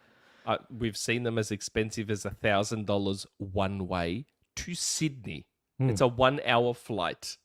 I wonder if I It's should very $1,000. quickly, That's John. I might crazy. have to invoice you very soon for that because I saw 230 round trip, no stops from Tampa to LA. It was like $230. That's the only reason I was like, oh, I can do that. So Yeah. Just let me know, mate. Pay We'll for take yourself. care of it. because But it's a business expense, dude. I'd love to go out there. I genuinely had a look because to the whole thing with us being all over the world, it's great, right? Because you get lots of different cultures all kind of blending together, which I really like. But it sucks because so much of the stuff, and I especially for you, Nick, so much of it is just in America. Yeah. Right, and at least for me, it's a relatively a long flight, but it's not going to kill me. It's 24 hours more or less for you to fly to Germany, for example. But we actually were invited to go to summer, whatever the Keeley thing, Summer Game whatever Fest, that is. both it's the show, but the play days, the actual thing where companies are there to show their games off. Got invited this year. Which Oh, okay. I'd love to go, but even when I looked, a direct flight for me is 650 odd. That's not too bad. In economy for 10 hours, fine. But the thing that will kill me is for however many days it is, the hotel costs, man. It's insane. It is completely nuts. And you have to rent a car. Pretty much. because I don't drive, so I'd need to find a human being to our drive me newest places. our newest executive producer Korkenstein has offered me, because he lives about half an hour outside of LA, I can crash at his place and he will drive me in each day. So that is literally, that cost being just a plane ticket is the only reason I'm even thinking about it. Which is really cool. But the networking side of things is what I'm most curious about. Like, it'd be good to see, meet Jeff Grubb for real, and, I'll meet shake his Paris hand, and ask him why he hates us. give him a hug, smell his hair. Yeah. Anyway, State of Unreal. Yeah. Start talking about GDC. and shit. I know. Sorry. Tangents. So, yeah, I watched that State of Unreal. God, like that engine is just. I mean, not that anyone can make games in it, but still, like, it just Very looks impressive looking. nuts. Yeah, like that Fortnite demo they did where the bomber was transported up into that. Like the way they're making Unreal, like within Fortnite, people will effectively be able to create like small single player games / experiences in Fortnite. And I'm just like, holy shit. Like it was just, and the visual quality on it and all the great special effects and the stuff they were doing. It's just, man, I my brain can't even extrapolate what Fortnite will be in like a decade and what will be happening in Fortnite in like 10 years. It's just, oh man. Hopefully it's dead. Nutso stuff. No way. I mean, It's gonna take over hopefully, the not whole that it world, will man. be. I'm just hoping it dies. It's gonna take over the whole world. Just all the cool effects they were doing and their new animation system they're showing and just all that sort of stuff. It's just Parkour. yeah. But I don't know. I feel like anything that can make development easier for people, I guess, is a good thing, isn't it? Yeah, I think it's a great gateway into level design and engine manipulation and understanding those things. I love it. I think it's brilliant that they're doing that. And that future seasons of Fortnite will be built on it so that the developers effectively are using the same thing that the community can use. I think that's incredible. What a way to grow the game. So good. But that's not the only thing they showed off. Then you just play Yes, Fortnite. the big thing was Amy Hennig's Skydance Media game. That's the studio, Skydance Media. I think it's in partnership. Yeah, I think so. Marvel 1943, The Rise of Hydra. Oh boy, did that look good. It did look good. Like, don't get me wrong, I get it. Like, it wasn't gameplay. It was CGI in-engine stuff. Like, I understand. But it still looked pretty cool. Like, again, I'm looking forward to seeing actual gameplay of it. But the game looked nice. And I like the premise of and when it's set and but for me it's always going to be about how the game feels and how it plays more so than the graphics. I have to admit, I'm just burned out on Marvel, man.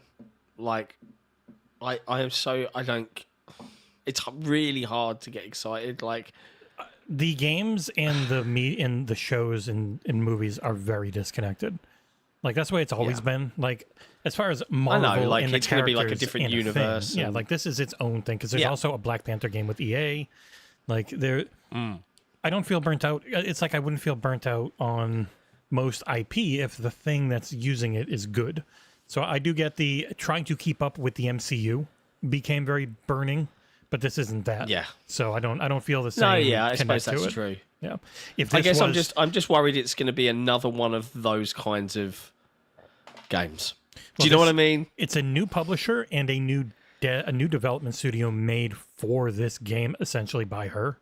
Like it's doesn't seem to be pushing the live service first. It's like this is what they wanted to make first. It is for different people, with two of them not being superheroes, so it's going to be weird. But I mean, I guess one is a Wakandan warrior, so their stuff makes them pretty damn strong. But then the other guy's just a regular American soldier. But yeah, it looks very neat. Howard Stark. Interested. Howard Stark could theoretically appear in this, couldn't he? Yeah, of course, anyone could. That time frame. Red Skull. Claw. I hope so. I hope so. Could be cool. And next it looks year. good. It looks good. Like the trailer interested me. Like that trailer Very good piqued faces. my interest. Yes. I think the thing that like the metahuman stuff and all that sort of thing. when I think of comic book IP though, I kind of just like, why are you pushing the realism aspect when comic books and art, like that world is so, like, you look at what the Spider-Verse games have done, Spider-Verse films have done for comic book art, right, and how they've brought that to life in motion. Like, and you think about what a game could do, like HiFi-Rush, it's not a comic book, but it achieves something very, very special, even though it's a kid-looking game. The actual technical chops underneath it were incredibly advanced, right? And you just think, all these incredible art styles out there for comic books, and you choose to push... What the... Light clapping. That's a year's Patreon membership. He's just... I'm just like, Just join the Patreon. Join the Patreon, bro. Like, you're giving me heart palpitations dropping these super stickers. I do like these stickers. These are nice stickers. They're very fancy. You're What amazing. Is it Woo! You're amazing. Wow. Aw. Damn. Thank you. That was to me. This is nuts. He told me This in is private nuts. chat. But like as an example, Blade, like from Arcane, at least they're like, yeah, we're not going to go hyper realistic because this is a comic book IP, so we're going to kind of lean into a bit more stylized. Like, I don't know, man. Like pushing realism all the time in games, I think, in my opinion, is what's killing half the industry. Is this desire for the best of the best? That was of the best. I go back to it every time when Insomniac saw Ninja Theory's Hellblade 2, and they were like, this is what we got to push for Wolverine. I'm like, no, your game is so much bigger in scope. You're insane if you want to try and push that type of, and also it's Wolverine. If you're pushing that, you're going to have some Mortal Kombat X-ray style shit that's just horrifying. Like, just lean into the comic book. But that's what the hardcore fanboys want, man. They want the best graphics. Yeah. Like, all I kept thinking watching that trailer was, yeah, it looks gorgeous. Like, that trailer looks beautiful. And if it's in engine, that's great. And if the game looks like that while I play it, awesome. But will it play well? Like, I want to know how the game feels. And that's why I'm so torn on something like GTA 6. I know GTA 6 is going to have massive scope and look great, but all I keep thinking about is how shit it's going to play. On controller. And I can't muster any excitement for it. And that's why I'm like, with this, just make sure it plays well. That's great that it looks the way it does, but just please make sure it plays well. And while we're on this topic and Unreal, you know, last night, I've always said that there's a generation of kids coming through now who don't give a shit about graphics, right? Yep. Don't give a shit. So last night I had friends over. In Greek, you would call them my kubari. And their son has a Series S, and he has a Switch, and he just got himself a gaming PC, a gaming laptop. Damn. Yep. Kids hooked up. He brought it last night, and he wanted to play Fortnite with my son, who was on his PS5. And I came upstairs and I watched him playing it, and I'm like, dude, why is your aspect ratio all funny? He's like, it gives me better FPS. I said, what? Because I get better FPS. I go, all my settings are set to low and all my whatever, and I get better FPS. Wow, he is hardcore. God damn. I'm like, but like, the How old is aspect he? ratios, he's 12. Wow, that is some early hardcore leanings right there. Freeze. Yeah, he's running it. He's running it at 144. I go, you know that you probably can't even see 144. Yeah, you can just set it to 120 just fine. Like, I play at 120 on the PS5 and the Xbox. He's like, yeah, no, I want better frames. And I went to fix his aspect ratio, and he's like, no, leave it. Like, the game looked like a stretched out mess. And I'm like, these kids just don't give a shit about graphics. They just don't. Yeah, That's always been the esports guaranteed side of things. Like shooters, yeah. Also, seeing less in shooters is good because it's less to block your line of sight to be able to see outlines. So if you're into competitive I'm shooters, just saying, like, they don't care. They just don't give a shit about graphics. Like, my son got the Spider-Man 2 DualSense controller, and he got all excited, so I installed Spider-Man for him on his PS5. He started playing it for like 10 minutes. First thing he said was, why can't I skip the movies? And then he played Spider-Man for 10 minutes and never touched it again. Wow. Doesn't matter that the graphics are unbelievable. Doesn't matter. Nah, went back to Roblox, went back to Fortnite, went back to Minecraft, went back to... These kids just don't care. Like, the industry's in trouble. This industry that's pushing for AAA, quadruple A, they're in trouble when these kids grow up, man, and aren't interested in any of this shit. I would have to say it is anecdotal data you have. There will still always be people. It's anecdotal. There will be people. But I don't know any kids. I don't know any kids in that age bracket that play those games. Call it anecdotal all you want, but I don't know a single one. Yeah, well, the average age of a gamer is like 35 or something like that nowadays. No, it's like closer to 40 now. It's us. It's us. But what I'm saying is this generation of kids coming through just don't care. They don't care. Like, and it's not like I don't know a lot of them. I know a ton of them. And none of them play these types of games. Yeah. It's so just... You watch this new Unreal I don't know if game, I'm scared or if I'm happy. And the thingy. You watch it be 30 FPS. To look like that. In which case I wouldn't want to play it. If it doesn't have a 60 FPS but mode, if you've got, say, a super powerful NZXT PC, because we do a partnership with them, then you can get it 120.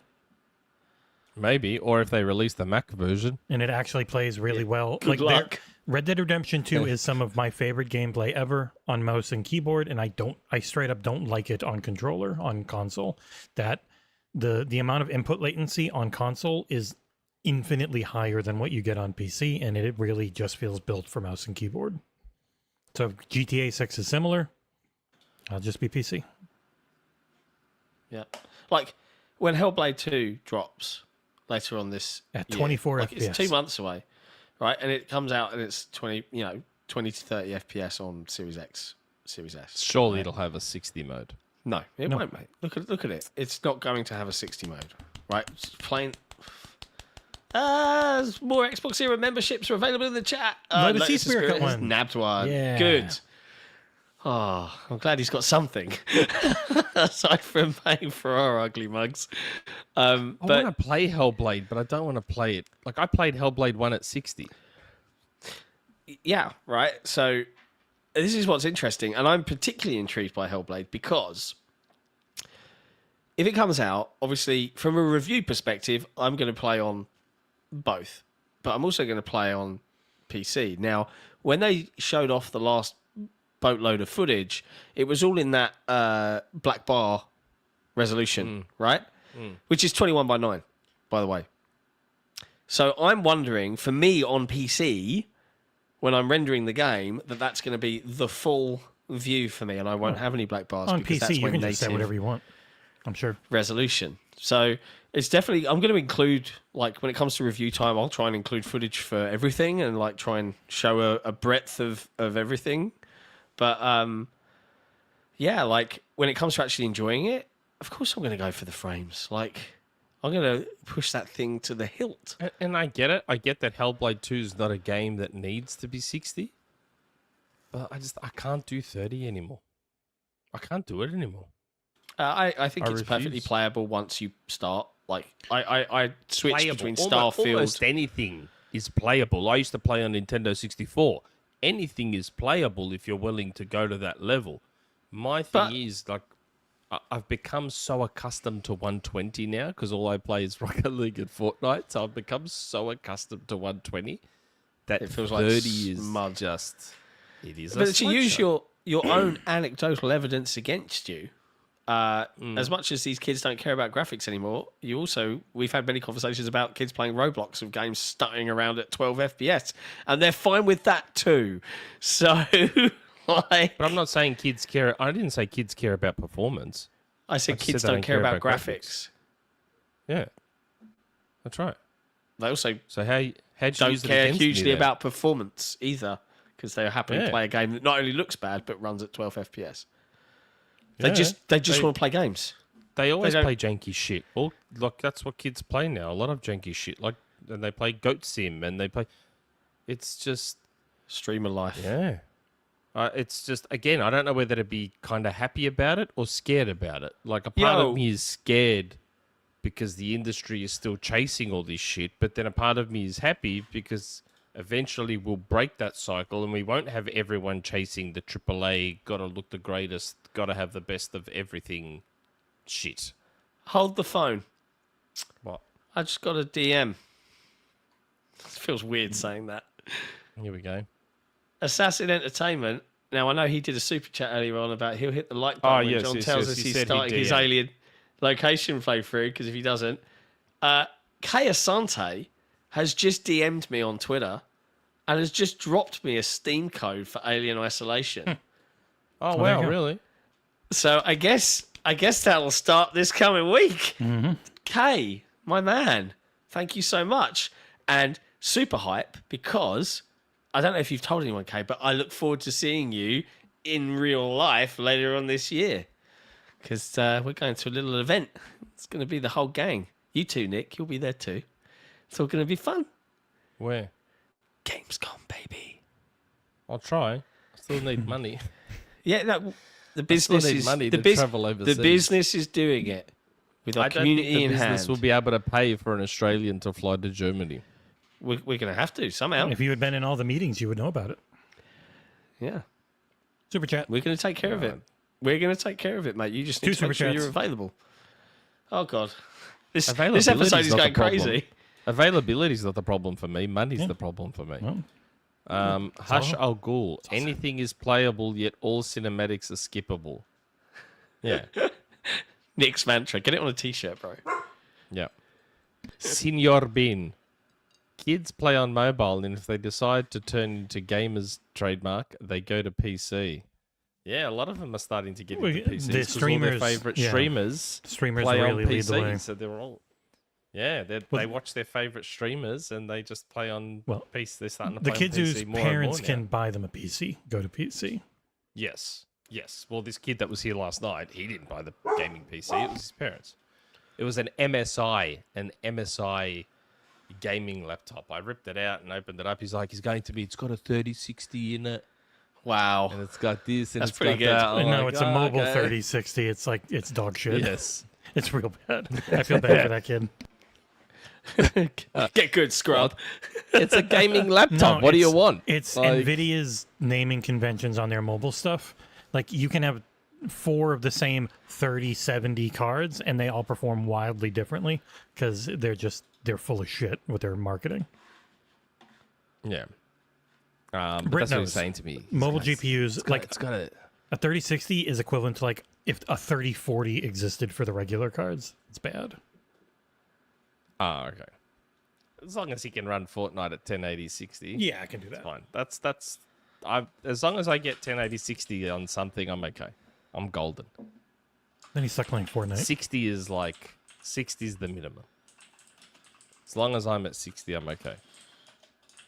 But yes, Unreal Engine going from strength to strength. Just I know what I'm, never stopping. thanks Never to K stop, never Asante. stopping. I know what I'm doing after this. I'm going to set up another Hangouts at 16:9 for John, so I will produce your stream because trust me, Did you it's accept? nice to have a producer. Did you accept my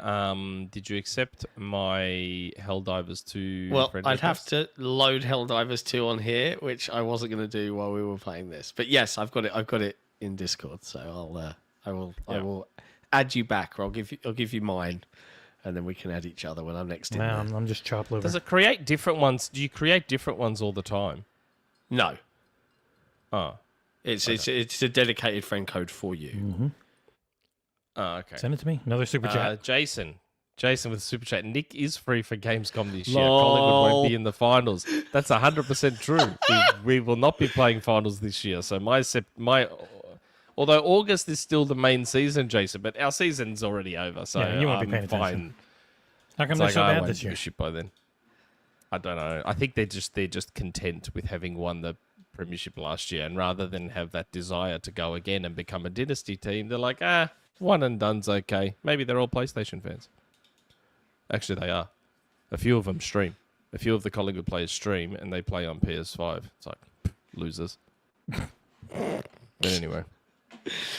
Anyway, in other news, let's try and keep this To our train rolling. third news topic. Well, I'm not going to do all of these because we covered a lot. I know. Unless there's any They- particularly They're Nick there that if you love, want to but- do them. Yeah. Yeah. If there's any Nick that you particularly want to cover, The grounded one shout it today out, was my big.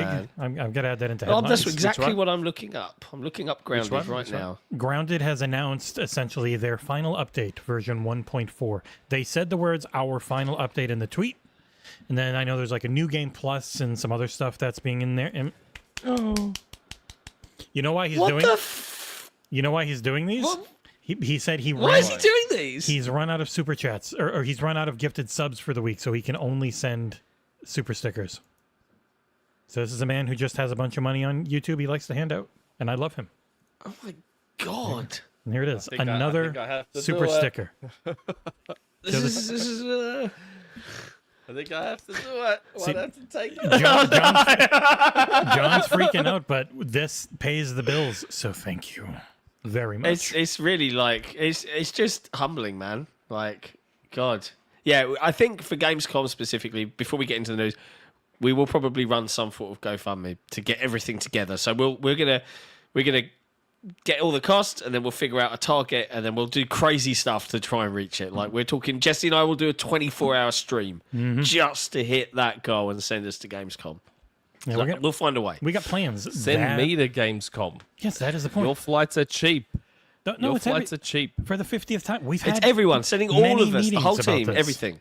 If I could pay like 300, 400 Australian, like John would pay to go to Germany, I just pay out of my own pocket. It's fine. But keep my saying flight I- to Germany the whole point is we're would gonna be pay. like Xbox Era is paying for it close all. to 10 G's. Like, it's so expensive. Xbox Era is gonna pay for it The all. business. Yes. You don't have to keep asking for the gonna business. Google We're now. saying their business. I'm gonna jump on Qantas's website and Anyway, Grounded is getting a new update, but there's also, with partnership with Limited Run Games, there is the fully Yoked edition, which includes an art book, miniatures, and a dice set, and other goodies to help you face the backyard head on. And their tweet you can wish said, list it. final update. Yeah, Well, I mean, it's not a live service game, I know. right? People are surprised because it's coming to the other platforms, but I do think it's coming there because they're about to be finally done. It has no microtransactions, so it was always Yeah, weird. there's no it was store. always cool, but weird that it had so much continued support. But yeah, they titled this the final 1.4 update, new game plus, some other stuff in it, coming very soon if it didn't already come out. I can't remember. But I did message Limited Run Games and say, hey, that collector's edition looks awesome. I'd love to get one for review if you can. So we'll see. Nice. Yeah, I put the link up. I don't know if you can show it on stream or not, but it does look where? very, very cool. I see it. Yeah. In private chat. Yeah. Yep. Yeah. Pre-orders available from March 25th. There you go. And it's available on everything. Nintendo Switch, PlayStation 5, and some third-place console called Xbox. Wow. What a hater. Got a lot of stuff in it. There you go. And they put the Xbox One in front so people can't complain. Yeah. Xbox first. Because it's from Do you Xbox. wanna know do you want to know how, if I go with Qantas, do you want to know how I fly to Gamescom? How I fly to Berlin? I bet I you have can't to fly to stop off Cologne. somewhere. Somewhere. I've got to go from Melbourne to Perth, so the opposite side of the country. Uh-huh. Then I've got to go from Perth to London, Oh, lovely. and then I've got to go from London to Berlin. That makes And no I'm sense. just like, Yeah. I'm just like, what? I mean, There's no way knowing my luggage is going to make it. It's going to get lost. no, Like dude, 100%, I'm going to you're- roll up with no luggage. you're only going for 4 days. I mean, I only take a carry-on. I don't take a... Yeah, but I'm I one don't of those take a- people that has to take 3 weeks worth of stuff for Yeah. Oh. 4 days. I'm one of those people. I was gonna borrow my Even kid's though I'm- backpack and fill it up a bit. That's about it. I'm one of those people that's like, but what if I wear this T-shirt I haven't worn in 6 years? You never know. I might need to wear it. Well, one of the suggestions I made to Jesse, I think we're going to do something different now, right? I'm not, or whether we're still going to do this. Yeah, I is, thought it was that what we were doing. yeah. a So lot what Jesse's cheaper. doing is rather than try and do a connected flight where he'll fly and then he'll stop somewhere like in Paris and then fly on to Cologne, he'll get a single direct flight to London, Heathrow, or wherever it lands, Stansted, Gatwick. We'll go pick him up. So me and the missus will go grab you, come back, crash at mine for like a day or two before we fly out. So say you want to fly on a Friday or a Saturday, recover, and then we'll go take the 45-minute flight to Cologne, right, from here. And then that way, like, you can split the cost a little bit. So you'll pay for 2 flights, but it's easy peasy that way. So if you want to look at what's a flight to London, and then we'll pick you up from London, and then what's a flight from London to Cologne, because then you can get a direct and it might be a bit cheaper. So there's one way of doing it. It was like $8,000 return That's stupid. $8,000 for premium economy. Yeah, bro, you're flying economy, man. Like, what do you think this No. business is? Oh, well, I physically Well, you wouldn't can't make go it. to mounted premium. Like, Well, I'm not. stop doing this, No, Lotus. don't- It's I didn't Why do say. you tell I people didn't to say stop? business class. more. I Do it didn't like say 7 business times more. class. That's how I Business flew to class. Greece. I flew to Greece business class. I'm not saying I'm going to do business class. Like business class made the flight to Greece completely bearable and enjoyable. I couldn't do economy all that way, especially 3 planes. Just get one of these, plug it in to the power supply, you're good to go. Just have fun. just Bro, want Watch I the- mean, I physically love you, bro, capable. but like, real You- talk, it's Load probably this going to up. be economy. with adult films, and the time will Yeah, just go right drowsy. away. Economy wouldn't be. It's not about being bored. That's no different whether it's economy, premium economy, or first class. It's about comfort and my body not being broken when I land. That's why you'll have a couple of days to recuperate in my place, and we could technically do a live show with all of us here, like all of us here. That would be cool. No. No. All right, XboxEra community, that GoFundMe is probably going to shoot up a bit. and I- like, And I don't think economy and premium economy is even that much of a price difference anyway to be worth destroying my body over. I get deep vein thrombosis doing this podcast for 3 hours. What's going to happen to me on a 24-hour flight? it amuses me that you're probably in the best shape out of all 3 of us. I'm still old. Like, me and Jesse I sitting there don't- looking at our beer kegs going, Yeah, but "Shit." I go to the gym. I go to the gym so I don't completely fall apart at 43 years of age. All right. Well, then, That's- yeah, like someone in the chat, should we get a private jet for you? Yeah, the XboxEra branded private jet. Come pick you up. Now that I can do. Now that I can do. Jesus. Okay. All right. Economy is like still like $5,000. Economy's still like $5,000. Where are you? Why are you insisting on flying Qantas, mate? We're talking EasyJet. We're Because I've talking got- because the I've got at Tesco least- value brand airplane. Yeah, it's going to be Well, I've pedalled. got points. I've got points with Qantas, so I might use points to get the price down. But the business will be paying for it. Yeah, but I've still got to pay for it initially. No. We would get the cost. I would break out. I haven't got my wallet on me, but I break out the branded XboxEra business account card, and we would pay for it. That's how we would do it. Deep breath. It's going to be okay. This is a crazy new world.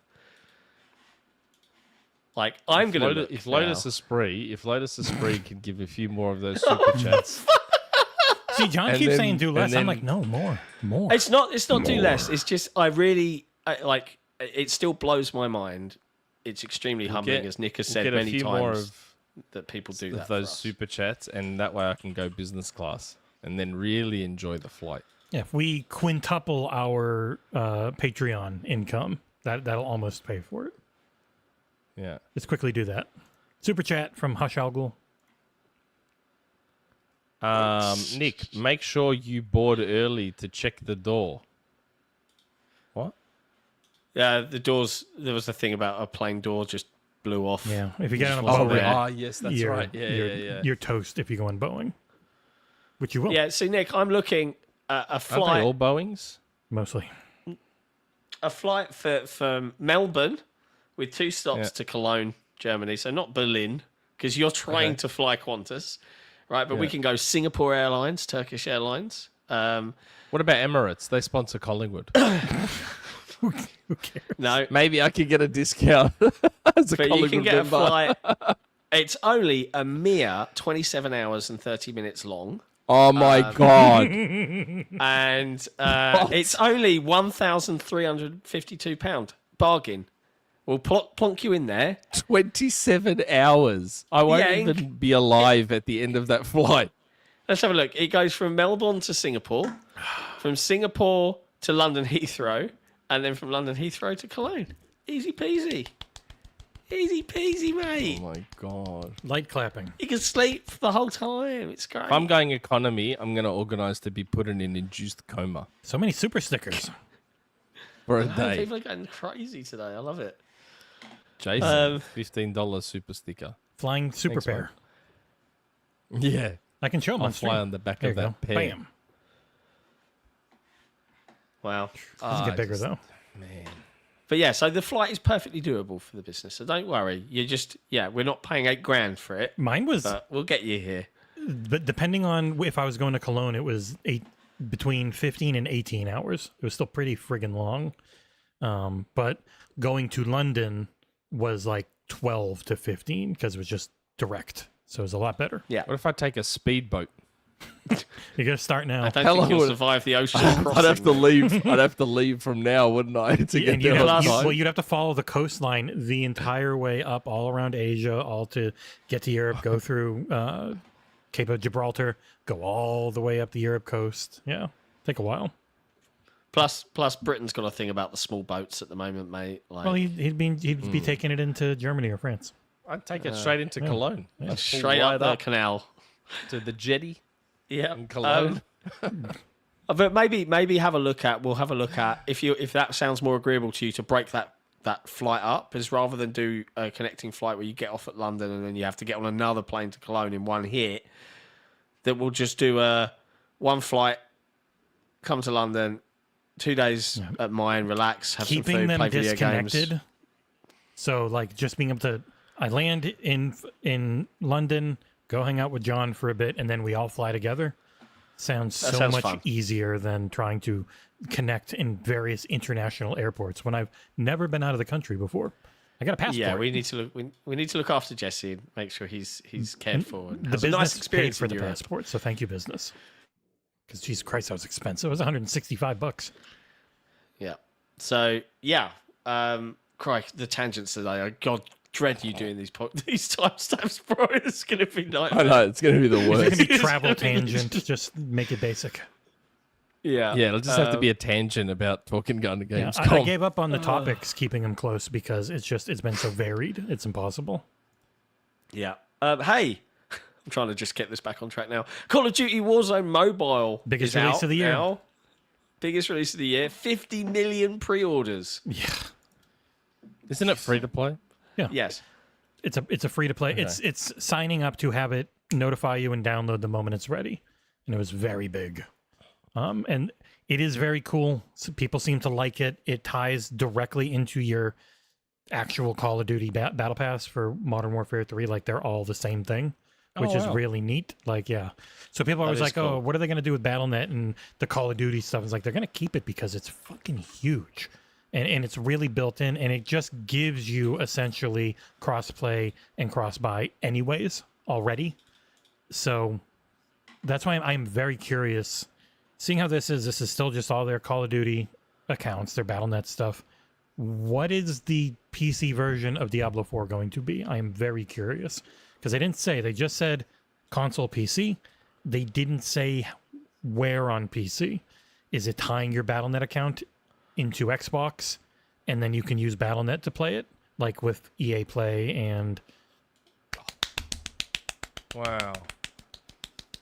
Almost on the way. Almost on the way to Cologne. It's paying our bills. www.patreon.com/XboxEra. If you go for the super duper tier, you'll get t-shirts and hoodies. Like, let us give something back to you. God. Maybe he just doesn't trust Nick knowing his name. Yeah, I wouldn't. that's true. Fair.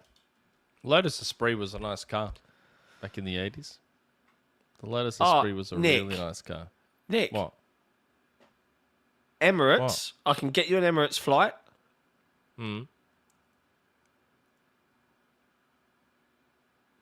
Reasonable price. 1,116 direct flight, or nearly direct flight to London Heathrow. 22 hours. There you go. Done. Jesus. Is there a stopover in Doha? There is a stopover. In Hang on a Doha? sec. I'm just having a look. It's loading. One stop DXB, Dubai. You get a stopover in Dubai, Yeah. mate. Told you. Yeah. I've stopped over in Dubai before. Dubai's great. There you go. Happy I've stopped days. over in Dubai It's really good for before. you It's 'cause you nice don't and drink. Hot. It's nice Yeah. and hot. in Just don't Dubai. have any poppy seed bagel crumbs on you. Because when we Yeah. stopped over there on the way to Greece, our stopover was in Dubai, man, and we had to walk across the airport to get to our connecting flight, and it was like 50 degrees. It was so hot. I was like, this is so nice. Dude, So good. premium economy adds $1,000 Australian to the price. Like, without it, Worth it. just normal economy, Totally 988. worth it. Totally worth it. I don't know so if can have the- a bit of space to sit. 24 hours, man. 22. And what happens if I end up with two blokes on either side of me that are like 7 Pick a window seat. units, and I'm Pick a just window like, seat and I'm lean. like this for 24 hours, man. Come on. You have a funny story to tell. Anyway. Call of Duty real Warzone fun. Mobile. It's big. Biggest release It's of big. Xbox for the year. Money-wise. Yeah. Do we try and Control- do we even try and do any Direct- coverage for that? Where's, Do you reckon the iPhone 15 Pro will run it? oh, yeah. It'll run on anything. It'll just run really nice there. Controller support? For sure. Yep. Yeah. Because Call Yeah, of Duty Mobile has controller support. Yep. Interesting. Yeah, if I'm you want installing it. You want to do It's a, installing. Is it out? I Yep. thought it was It's just out. pre-order. No, it's out. 1.5 gig. Yep. What? That's all? That's all. It Yet knowing the them, real I thing on bet you it Xbox has- is like 750 gig. I bet It'll you, probably unzip and install a load of stuff. or it'll afterwards. have you download more in game. Is how those normally go. Yeah. Okay. Yeah, people really like it too. I'll see. Like it's getting very positive. Maybe I'll give it a go. and do coverage. Maybe No I'll rush. give it a go. It'll. I can tell you this: no matter what time, when it comes to Call of Duty and this mobile game, you can cover it with a video whenever, and it'll do very well on our channel. Find a way to record mobile footage, perhaps. It's Yeah, normally that's right. it's built into your phone. Normally, mine has it. Yeah. They have screen. They almost all have screen record built right into them. Yeah. Huh. Okay. We covered it in headlines, which, if you're watching right now, the Mainline podcast, and you don't know, is a new twice weekly show where Jesse and I talk through the granular daily news every 2 days, so Tuesdays and Thursdays. So we did cover this, but Nick, I'm curious your thoughts. PlayStation 5 Pro specs have leaked. Yeah. Being apparently verified by everyone from Digital Foundry to Tom Henderson. What do you think? You think it's a necessary console for Sony to Yep. do? Do you think it's worthwhile? Yep. I For wish what Xbox reason? was Like, doing one. What- Because what- we're already hitting the point where games are starting to struggle to have 60 modes and This stuff. won't fix that. It's the same CPU. Yes, pretty it will. much. No, Everyone it keeps. won't. Why does everyone keep saying that? Why Because does it's everyone keep CPU. saying We're that? CPU bound. It's not GPU. So then, That's- why is it that when the PS4 Pro came along, we started getting 60 modes in all those games? We didn't get a ton of them. But it was Yeah, we literally did. it was two PS4s like duct taped together. This is No, just the CPU was identical. It was just the GPU that and got also a lot the of times butterfly because bullshit where they just the duplicated it. resolution and being able to knock that down. But a lot of the things that haven't been 60 lately have been because of the CPU. Like Dragon's Dogma 2 struggles because of the CPU. I have faith. I have faith in Mark Cerny's ability to pull off some sort of dev kit trickery where the GPU can probably take some stuff, some The weight off the CPU. The thing it would be is if they can get frame gen. Coffee. If they can get frame gen in some way, but even then, frame gen isn't good for getting 30 games up. It's better for keeping things closer to 60 and above. Don't they? So- Don't they have that PlayStation equivalent of FSR? But that is the spectral super sampling thing, which is more for when your resolution is low and you're trying the internal resolution's low, but you can reconstruct the image to look cleaner. Yeah. Man, I bet Digital Foundry can't wait Oh, yeah. to give those legit wins to PlayStation without having to find trickery to do so. If you watched them talking about it, they're like, this doesn't seem that useful. It's mostly a ray tracing update. This will have better ray tracing. That's the main thing it seems to have. So I'm curious on the price too. I don't think they'll go cheap. I think it'll at least be 600 if it's real. I'll probably get it. Yeah. I'll probably get it.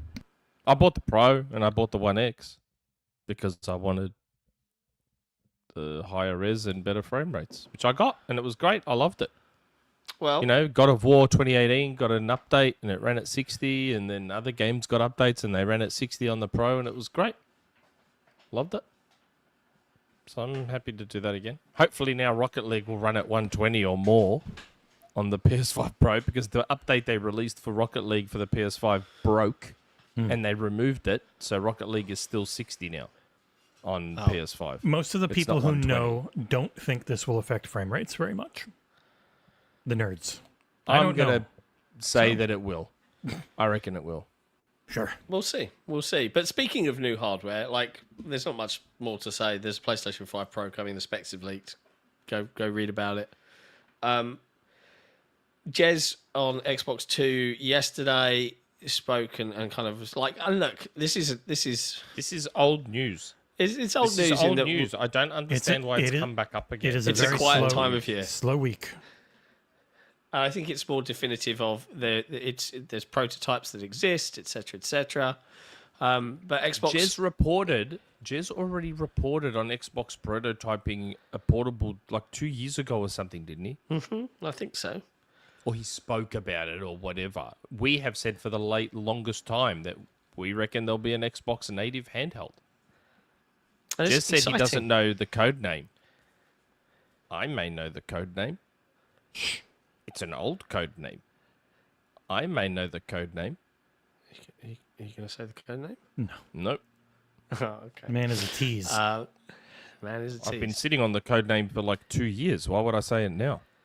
But you If I was allowed excited to for say it? I probably. How many times have I gone on about an Xbox handheld here? I know. I'm just trying to get you to talk about it. Yeah, man. Like that's all I want. I hope the next Xbox is just a handheld like the Switch. I hope it's codenamed like the Switch- Kazooie, and it's not a Banjo game. The Switch has changed the game for me, man. Like to me, there's nothing better than dock it through my TV, take it home, yada yada. Like that's the way of the future, man. Yes, but That's the way of the equally, and just to keep you on your toes, you also have spent some portions of this show talking about how important frame performance is Yes. for you.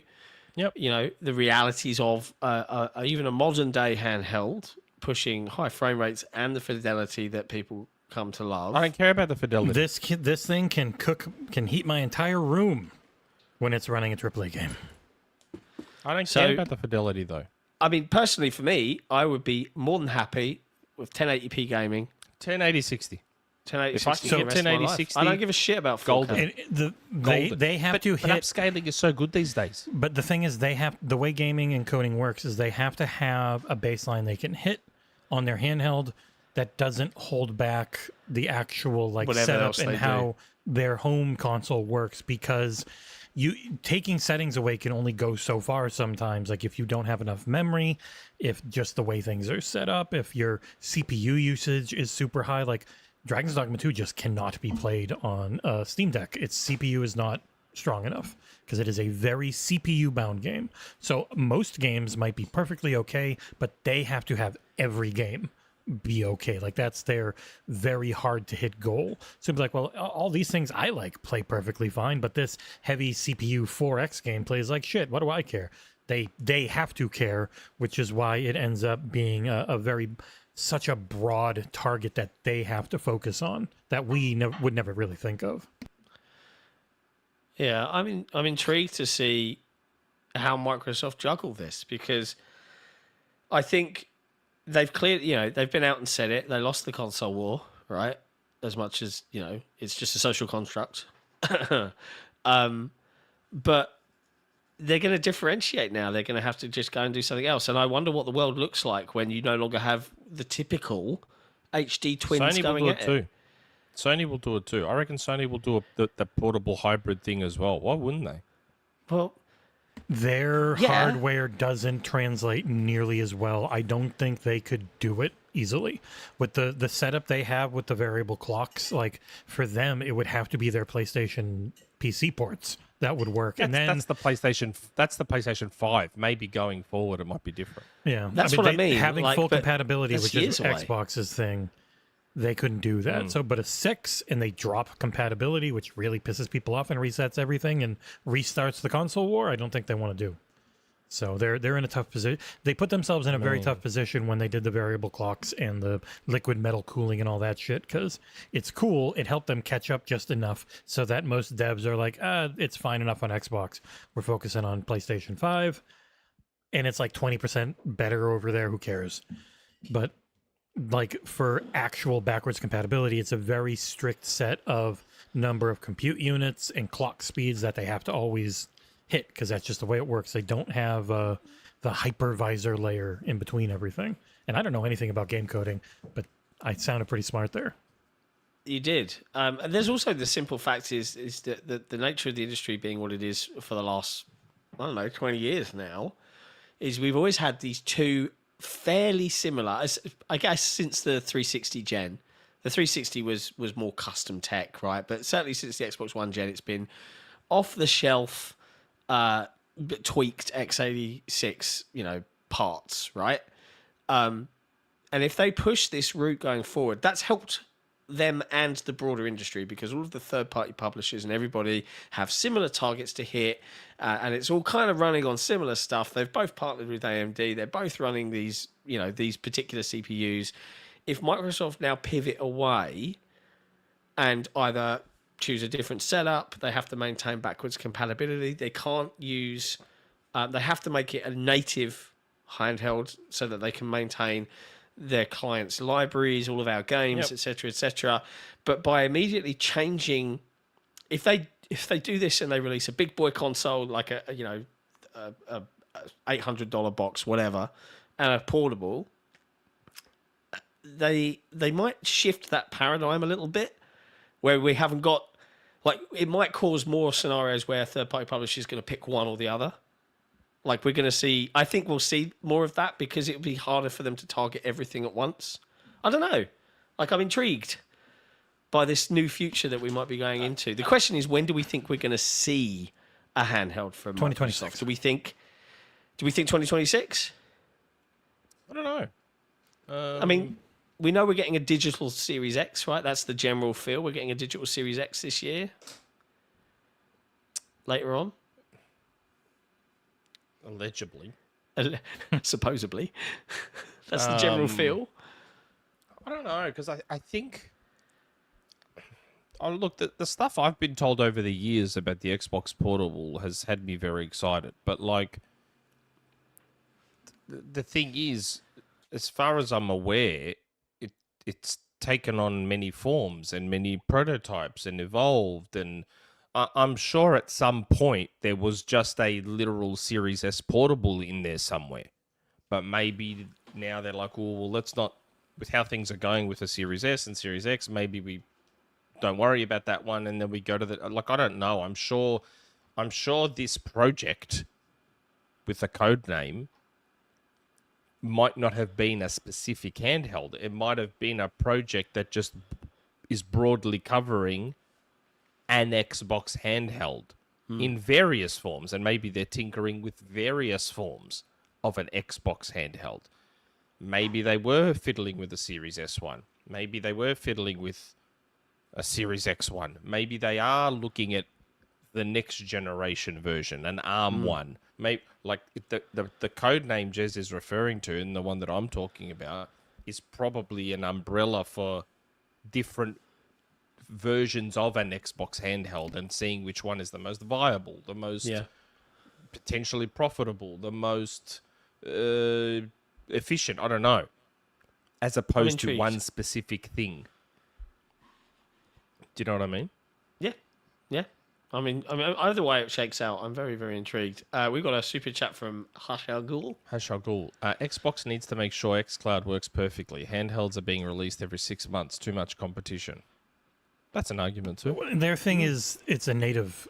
It's an Xbox. It's not a PC, because PC gaming on mobile isn't great, and it's limited. But the big thing would be if it's your actual Xbox library coming over, because it's just way more things you immediately get as an Xbox fan, including all of Game Pass instead of just PC Game Pass. So it's to me, this only works if it's an Xbox, not a PC. That's it needs to. That's why I've always said a Series S portable. It just needs. K Asante in chat was saying earlier, like they have artificially limited how high the power draw and everything of the Series S and the X is. And it feels like they have done that not only to be conservative with, potential bad chips or anything like that, but in the future, it gives a much lower target for a handheld on a lower nanometer process to aim for. Makes it much more realistic to get a couple hours of battery life out of something like that. That 2 terabyte card is damn small. How good would it be to just take it out of my Series X? Man, if they make that compatible, that would be like the swan song. Like everyone that was like, the PS5 is so much easier to upgrade. I could just buy this off the shelf NVMe drive.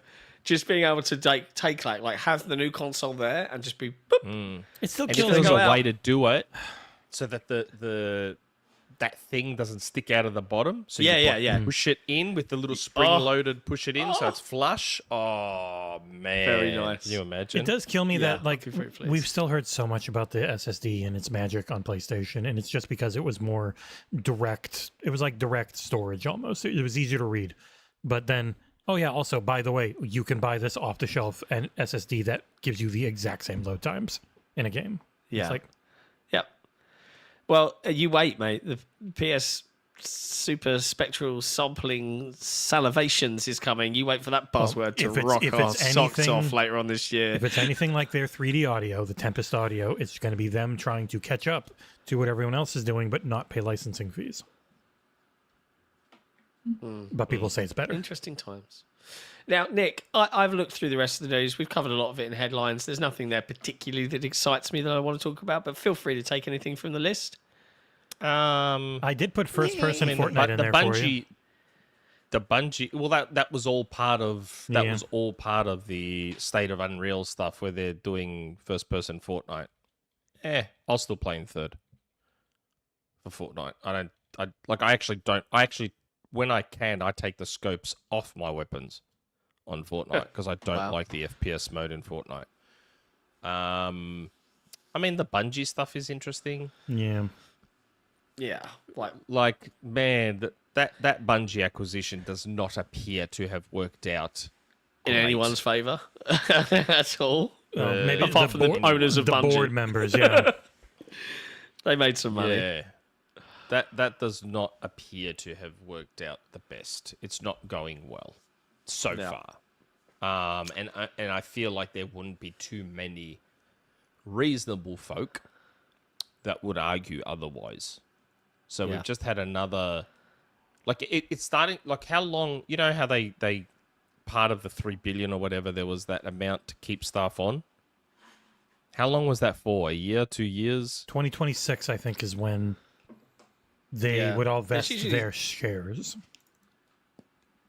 It's a pretty standard thing to try and keep the talent that you've effectively acquired Of course. sticking around, right?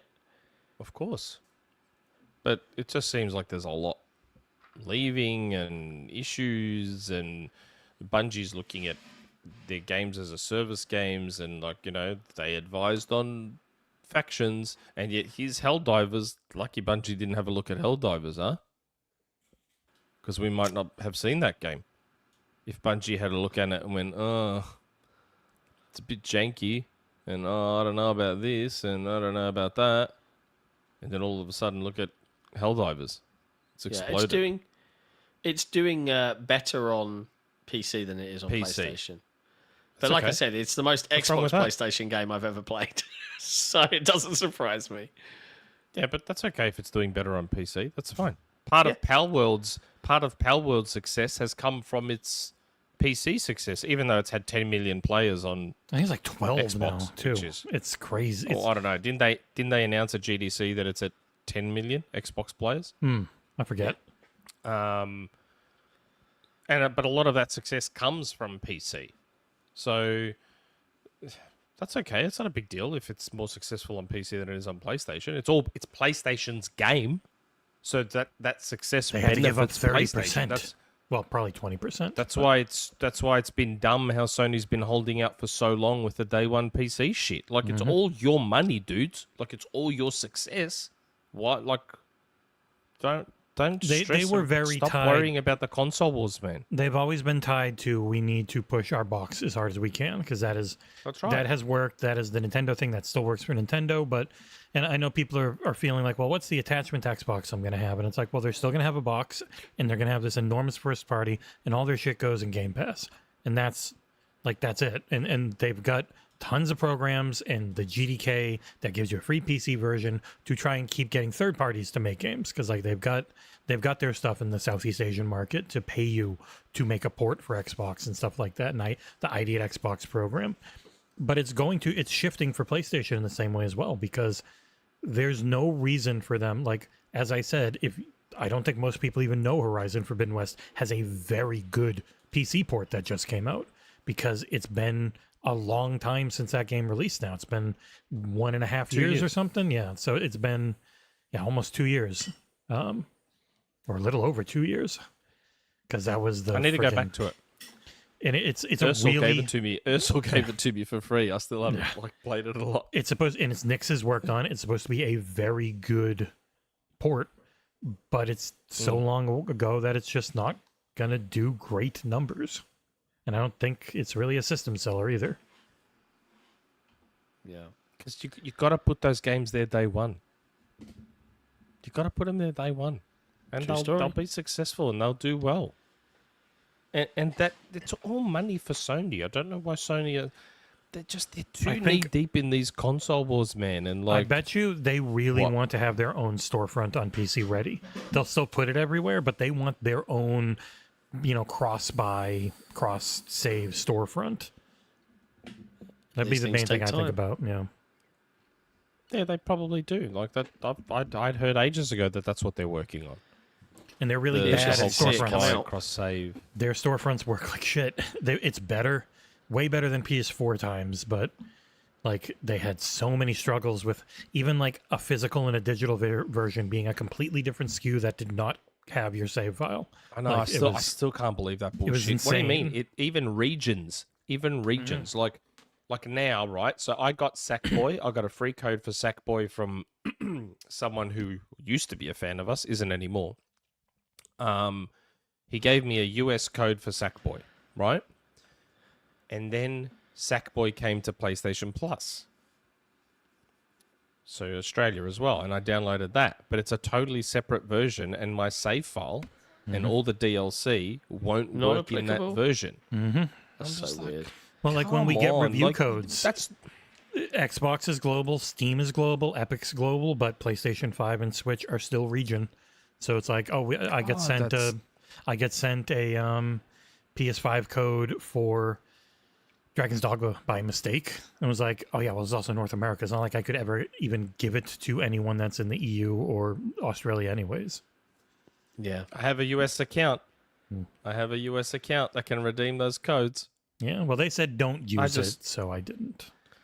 That was nice. Yeah, I don't know. I mean, we've gone off topic now, like so badly off topic. I feel like it's one of those shows, man. Yeah, it was quite Bungie time of year. firing The a guy chit chat is and flowing. Things not going great, but also this more conversational thing is kind of why we did headlines, so we could just talk about things we find can interesting. actually talk about gaming, instead of like rattling through thousands of news topics. We can actually just focus on the big ones and chat more with the community who have been coming out in spades today. Love you guys. Paying our bills. Don't forget to for hit a that week. like button, Holy shit. please. Yeah, like good God. What else? I don't know. Did you see that? Even though because I saw the headlines earlier this week. I want to say it's this week. Like February was 47% down year on year for Microsoft consoles In Europe? and yet Chris Charla, the head of ID at Xbox, while at GDC, dropped a dev blog on Xbox Wire. That's where we got the Power World hit 10 million players on Xbox. But he also said that January was the most, like in terms of playtime from its population, the biggest month of playtime for Xbox consoles in history of the Xbox. So January. Xbox consoles? Yep. They made it clear it was So it's going to consoles. include Xbox One. But that's still, that's a lot of users still playing games on a dead platform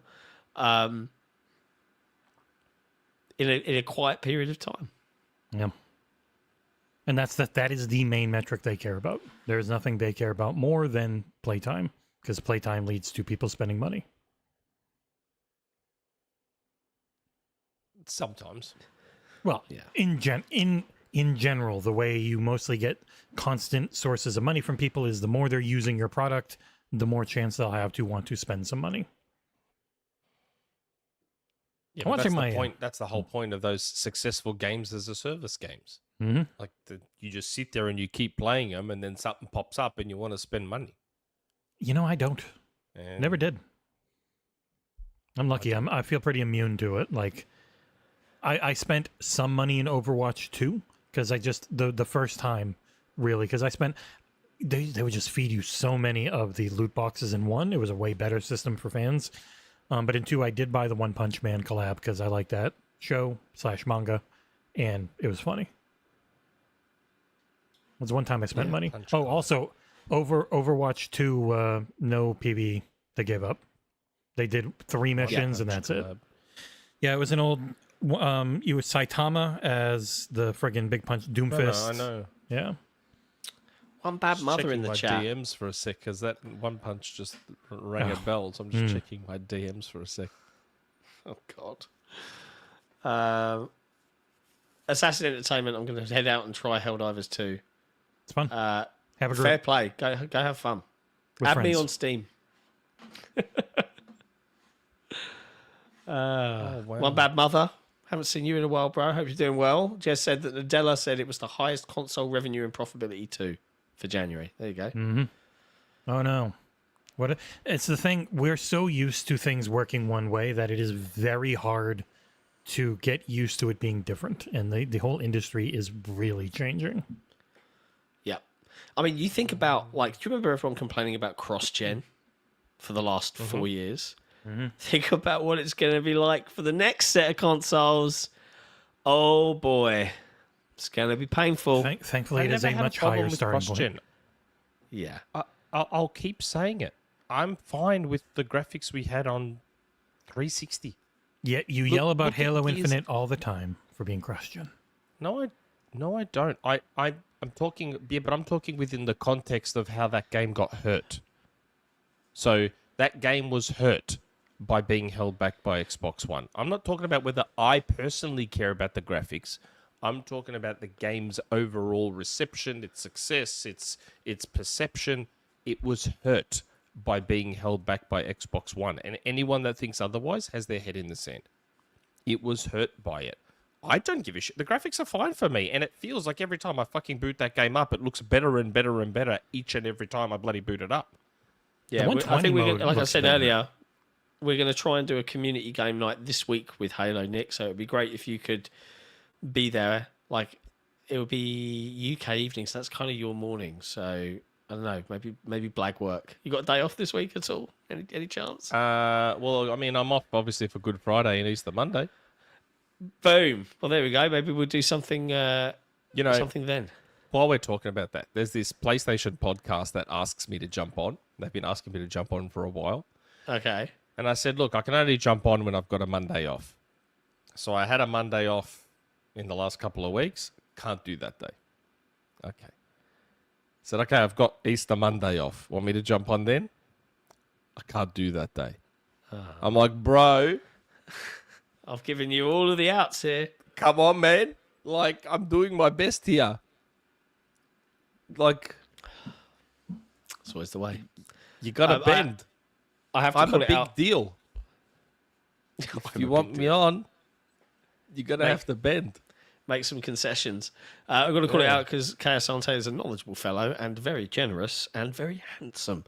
The problem with cross-gen, he says, isn't because of graphics. It's CPU complexity. Physics, GPU can scale. CPU complexity can't. That's where the older consoles hold the newer ones back. So in some ways, yeah, cross-gen this time around, like in 2 years' time or whenever that shit show begins, at least it's not being held back by the Xbox One with the Zen 2 notebook. It's the main reason the CPUs. Series S CPU is very close. Oh. Or the Jaguar. Is it Monkey is Jaguar still in the cores? chat. Jaguar Yeah. cores. Jaguar. Yeah, not Zen 2, Fire sorry. Monkey is still in the Jaguar. Hey, I Fire Monkey. I'm just updating my OneNote at the moment. God. Oh, God. Is there a rumour mill again? No. I don't want to do this one. I just... Look, my source will probably see me say that I don't want to do it, and I'll be like, maybe you should, but... Oh, God. What?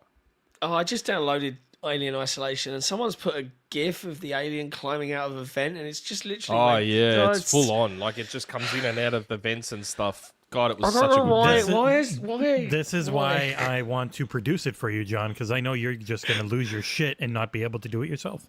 Because you're going to be It's going to be a crying stream of me standing in a locker Yeah, for 4 hours. and me laughing in the background. I did not know that there was a... that main Borderlands... the Borderlands masked dude that's on the cover of Borderlands? I didn't know that he was in Fortnite. Oh. I don't care. I didn't know he was in Fortnite. I was playing Fortnite yesterday and I saw the Borderlands guy in there. I'm like, when did he come to Fortnite? I did not know that. We're one view from 1,000 on this podcast. Not bad. I was like, what if we get like 500 again? Like, no, it's already about $1,000. $9.99. But only 134 likes. Oh my goodness. And hit You know that. what? I'm not going to complain because today's episode's been great. I actually love the effect that the news show has had on the actual show because we're actually talking about all sorts of different things and it's far more It was a thing conversational. Nick and I talked about. It was like, just want the show to be more conversational and less regimented. Because I always put up all those news stories in the showrunner, not to go through as a list, just to if you see something and you want to talk about it. So I do think I should have made that more clear in the past. Yeah. But headlines go through every goddamn thing, John. Yeah, we read them all out. Anyway, I haven't got much else. I haven't got anything else I need to chat. If you want us to chat about any particular topic, please, drop us a super chat. Let us know. We've been going for over 2 hours now. Yeah, but this is our full-time job now for two of us. Yeah. It's not for me. Well, in that case, should we move on to the wonderful quizzing If we got enough shenanigans? super chats, it could be Name a game. 10,000 in super chats in one stream. Bring Nick right on. Mate, if I was doing this full time, I would do I'll do 10 podcasts a week. I don't give a shit. I'll do 100 podcasts. I don't care. We'd have to get you writing things, I'm afraid, bro. And No, I'd rather not do that. That's part of the gig, Patreon like exclusive SEO. things. No. I'll do Yeah. streaming, I'll do podcasts, I'll stream playing, I'll do all that stuff, but writing, I'll leave Not that just to the writing, people who soul are far crushing. better at It's soul crushing writing of doing news stories in a very specific SEO driven way. It's the worst. I'll do video stuff. Got to get this space out there. You could be the Patreon exclusive machine. I'll produce a bunch of shit for you. Do OnlyFans. Xbox era OnlyFans with me. I won't produce that. Yeah, I'll Show pass. this off. I'll Show all pass this for it. off, mate. I'm good. That'll be the most profitable part of the whole thing. I mean, yeah, porn makes a lot of Easy. money. Easy. Oh yeah, Be the we didn't most talk about the profitable Halo finale. Yeah, I haven't watched it yet. No, I haven't Oh, watched it for yet. God's sake. Okay, how about this? Sorry, everyone. I liked it a lot. I gave it a 9.5, my favorite episode of the series by far. John, for as much as he hates it all, said that was okay. So about as good as you'll get out of him. I agree with you. It was the best episode of the series. Like, I can agree with that easily. Yeah, But outside as of I said, the story stuff that doesn't hit with you, just the actual production level of that episode Yeah. was so high. It was so good. yeah, it was very well done. But as I said yesterday, Surely it alludes to season 3 being the season we've been waiting for all this time. Surely. mate, honestly, I'm not like the rest of the audience. It's like, come on, get to the Halo ring. That's not the big deal for me. It is for The me. big deal for me. The show's was, called Halo. the big deal for me was, and I said it in the show yesterday, is the It's not biggest called Jon problem. and Halo. Yeah, well, the biggest problem I have with it is that for 20 years or 24 years now, fans of Halo have dreamed about seeing some of the scenarios we've seen play out in I books, haven't. in comics, in the games, be played out in film, like the Keys loop, the Fall of Reach, all of these pivotal things that we've kind of played through and read about and imagined, and then for the opportunity to arrive. And then for all of those fans, you're not getting anything that you wanted. Sorry, we're going to do a completely different thing in a completely different world, in a completely different timeline that has flavors and drops of everything you like, but it isn't going to be what you were hoping you might see. That's what bums me out about it more than anything else. Well, look, it's a completely different show, but there you go. When- I knew I'd get that from you this time. When they showed us the trailer for season 2, do you remember what I said? I said, I hope this isn't a bait and switch where they're just showing the cool parts and the season turns out a bit shit, and that's kind of what they did. No, Now, not even close. episode 7, I watched episode 7, and that looked like, I'm like, ooh, here we go, hold on. Maybe season 3 is what I've always wanted, which is just Halo CE as a TV show season. It's looking like that's where it might be going. Let's see what episode 8 shows. But Yeah. Well, let us know what you Man. think after you've seen it, man. And Speaking of which, I was going to say, I Go went on. to see a movie at 10:30 p.m. last night after the Halo podcast called Late Night with the Devil, starring David Dastmalchian, noted character actor who got to do his first big leading role. A Shudder film, so it will be on available for rental by U2 Pirates in 3 weeks. That was something. That I'm not going to say anything about that very scary movie. oh, the dude from Batman. Yep. Yeah, he's been in a lot of stuff. He's also in the new Suicide Squad, and yeah, he was Polka Dot Man, I think.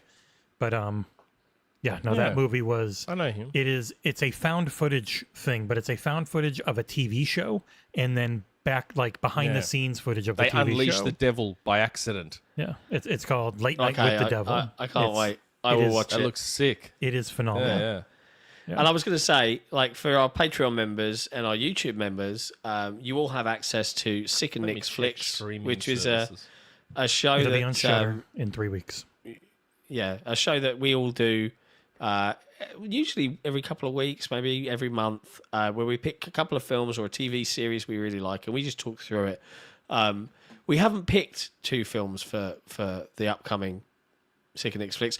I tried to get Nick to do Dune. He said they were boring. So if you have any suggestions, patrons, let us know. Any bad 90s there's also been movies that suggested- Nick loves, then yeah. Yeah. It's also been suggested that we do some sort of watch along where we'll pick a classic movie and everyone can jump in a stream together privately and we'll watch it together And we'll give with you all the commentary and Commentary mics on and- MP3. Yeah. I just quickly watched the trailer for Late Night with the Devil. Ooh, Yeah, it's awesome. Boy, that looks good. I don't want to oversell it, but I loved boy. it and have been thinking about it all day. I'll say that. I saw it in the theaters. That looks It's good. in limited release now, and then it goes on Shudder, which is a streaming service. I think in 3 weeks, mid-April. But yeah, I definitely would like to do that one in April if we can, please. Yeah, I'll be Boy, straight that on looks that. good. Mate. And Looks with good. Parsec, we can now very easily do a movie commentary. Yeah, I'm up for it. Pick a night. That looks good. Super chat. Super chat, Stefan Selby. Watching Halo has got me wishing for UNSC back in the games. It makes the experience better to be part of something bigger. Should they reboot the games to earlier times? And then he accidentally, I think, says to earlier times. No again. rebooting. To be honest, I had that weird thought the other day about, like, obviously they did Halo Anniversary, and it's funny. Today, my missus cannot control a character in a 3D space. So, and after we finished the Halo, she was, I really loved that. I was like, well, why don't you play the games? Oh, I can't do it. So I said, well, look, there are 7 campaigns to play through. Hang on, what we got? CE, 2, 3, ODST, Reach, 4, 5, and Infinite. So there's a lot. There's a lot of games to play through. I said, well, I'll download the Master Chief Collection, and I guarantee you, by the end or halfway through the campaign, you will be able to control and navigate in a 3D space. We have just hit 343 Guilty Spark. Like we saw the opening cutscene earlier this evening before I came to. Should have been content for the Patreon. Do you know, her son was watching, and some of the things she was doing, like the section in the Pillar of Autumn with the stair, and it's like the stairs that go up, and it's a cylinder, and she just kept falling off. Man, we were in stitches, God. and I was like, Don't "Would you do insult me, YouTube Brit. with me, darling?" And she was like, "No, I don't want to." Don't insult me, Brit. As if I haven't seen Tremors. Tremors is an Is a all-time classic. classic movie. Classic. Tremors What about is the incredible. 17 sequels it has? None of which are classics, but we got Oh, another no, super I, haven't chat. seen, I think I've seen Tremors 2. I may have seen Tremors 2, but I can't remember. But the original Tremors, Kevin Bacon, like that moment where it's like, fuck you. It's just like, What so about good. graboids? Yeah, let's call them graboids. I think we got an Australian There's super chat. such hicks. There's such hicks in Was that it Fred movie. Ward, So the love other that guy? film. I think. Yeah.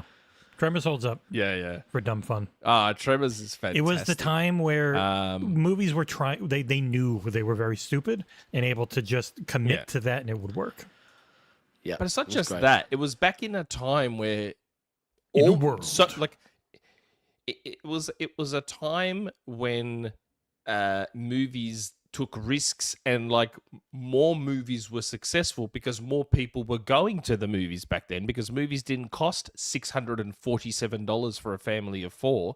So people used to just go to the movies all the time. So all the movies were pretty successful, like reasonably successful if they were decent. So you didn't just it's like everyone call just that a goes to the movies generalization. for Marvel movies. I honestly, I think for me, seeing Dune 2 at the cinema twice, it's the first time I've gone to see a film twice since Return of the King 20 years ago. It was that transformative of a cinema experience. Like, it was It is the incredible best in IMAX I've ever seen. Yeah, by far. Nothing close. It is astounding. Like, the sound, the visuals, it was goosebumps. That bass. Like, oh my God. oh, that's so good. I've been man. putting these two through their paces with that soundtrack. The Yeah. last movie that I saw multiple times, I'm just checking the years that these It's going to be movies came Endgame, out. isn't it? Uh, Sitting there crying your eyes out. I did see Endgame twice. There But you go. before Endgame, the last movie I had seen multiple times at the cinema was The Hangover. Wow. I saw I'm The sorry, Hangover but I like have 2 to do a or 3 movie. times. I have to do a movie podcast with this guy. You know. I love my comedies though. I saw Step Brothers at the cinema twice. Oh, Step Brothers is incredible. Did you cry when it's Tony Will Stark Ferrell, died isn't it? both times? I hate Will Yes. Ferrell. So Yes, I cried uncontrollably when Iron Man I was died. so happy. I was cheering and people Uncontrollably. got mad at me. Hate Iron Man. Because they killed the MCU. The day they killed Iron Man was the day they killed He the was MCU. done doing it. He made a so you bajillion figure dollars. out a He way was done. around it. they'll bring him You back. figure for out a money. way around it. Well, I mean, that's the They'll whole bring him back. Alternate timeline. No, Boom. that is Secret Wars. Yep. Is essentially getting everyone together, which is what they're working towards. It's not even a question. Like, we knew they were doing it, but they're taking a break. Anyway, super chat. Anyway, wait, we devastated. didn't answer the first super chat. Playing Halo CE against Dave got me rethinking about how interesting a very modern reboot of Halo 1 would be. Sacrilege for most Halo fans because it was the OG, but man, they could do so much more with the story and they could throw some twists in. And I mean, he's on the ring now. If they get the UNSC back there, like they were trying to do essentially a reboot and getting rid of the Cortana created stuff because they're just too goddamn powerful. And they did. They found a way, especially with this book I point to every friggin' time, Halo Epitaph. If you care about the story of the friggin' Forerunner trilogy, in 4 and 5, this actually wraps it all up very well. Tiberius Monk, the last comedy film I saw in theaters twice was Tropic Thunder. Fuck, Not allowed to see that anymore. When Tom Cruise is like, why don't you turn around and fuck your own face? Tom Cruise is alleged for doing that cameo. That's got to be said. We got one more super chat. Trev G, just dropping a hello. I'm still about Corona. Finally got me after all these years. So I have been out of the loop a little bit. Yeah. Oh man, feel better soon, dude. Man, Corona's about the worst it's ever been. Corona's never been this bad, but people are just like, oh, whatever. Even though it's really bad to get. It's probably what I've got. I've not tested or anything, but I feel it's like what I've said. I am going to be living in an N95 mask whenever I travel. I don't care what anyone says about it. I'm just going to be in a mask. No. I'm gonna Cologne. No judgment, bro. All right. I think it's time for Name a Game. Let's hit it. Yeah. Nope. Let's go. It's hit.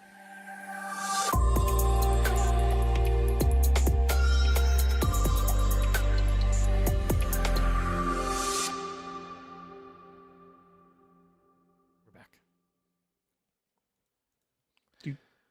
All right. Name a game. So many things to hit. Chat, don't log out because this is fun. Try and have fun with this, yeah? Every week, Please. because we have incredible Patreon members that are way above and beyond in terms of their support for us, Nick and I have a little challenge-a-thon where we act as champions for 2 random Patreon members, and they can win a game code from Jesse's Black Book of long game codes. The sexy book. Yeah, if you want a chance to be a Patreon member that is played for in this game, then you can join the Patreon by heading to patreon.com/XboxEra. We would genuinely, absolutely fucking love it if you did. All right. Nick, Yep. who are we playing for this week? I'm just rearranging my windows now. So You can see chat like John did last week. I was there I was for just that. about to say, not so I can see chat. I haven't got chat. So I've got the private chat up, so you can put the thingos up. Yeah, Because yeah. I need Buzz in here because I can't watch the stream to see the name, so I need you to put it in private. That's the only reason I had chat up last week was because it was in StreamYard and that's what we were using. Okay. I am playing for Johnny. Johnny? Oh, thanks, mate. I love And the free game. Sick is playing for Magita. All right. Alrighty then. Jesse, what's This the week's theme? category for Name a Game is games released in 2011.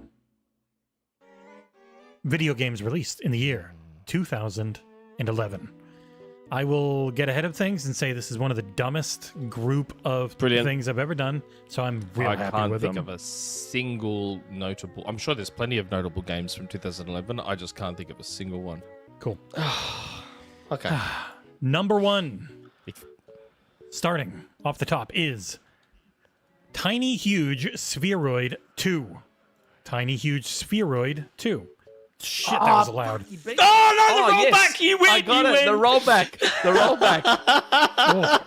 Little Big Planet 2. Correct. I also have to turn. that is some bullshit, that fucking rollback. Why was that buzz so That loud is to some me? bullshit. Okay. Fuck you're doubled up. rollback. Why is buzzing not showing? Boy. That was close. Hold on, I gotta get buzzing to work. Buzzing doesn't want That to work. was so close. People can't see That your... was so close. Okay, hold on. 1 sec. I gotta fix this because for That some was reason it's so not showing close. buzzing. And I don't like that. I'm It's like, okay. wait, tiny, It's huge okay. spheroid. I'm like, surely that's Little Big Planet. There it is. I've got Little Big Planet 1. Blig. I got the first game. There, I want people to see when you buzz or don't buzz. Back in the days when Sony used to make cool, different, neat games and not Wait. the same fucking shit all the time. There we go. Beautiful. Put it under. He's gone. Nope, he's back. Little Big Planet. Yay. Yeah, but not 2. Doesn't work. I don't think I played 2. I only played 1. Not bad. Okay. Oh, God. Hold on. I need to figure out how to make this one fit. Yes. You roll your eyes, Nick. Ooh, DLC. Ooh. Jesus. Oh, my God. This is so big. Okay. That's what she said. If you don't know who Dan Schneider is, you might not get this, but there it is. It is that long. It is ecstatic. These make Dan Schneider extremely horny too. : the recording match. 6 words. I know Dan Schneider, but I don't know what makes him horny. He's been in the news for very bad things lately. I think Family Guy did a good joke on this. If I'm thinking correctly. 6 words. 6 ecstatic words? is 1, and then these make Dan Schneider horny is 2 words. Yes. 2, 3 words, and then the recording match 6 words. Okay, Correct. okay. Well done. 2011. Mm-hmm. This is a game based on a popular children's IP. Man. Children, again, being apt for Mr. Schneider. 2011. Mm-hmm. Hey, someone in chat got it. Almost. Yes, they did get it. But not the whole thing. 2011. What? Man. Ecstatic. I'm so... Ecstatic. What did Nickelodeon, who he was a part of, used to have as their logo?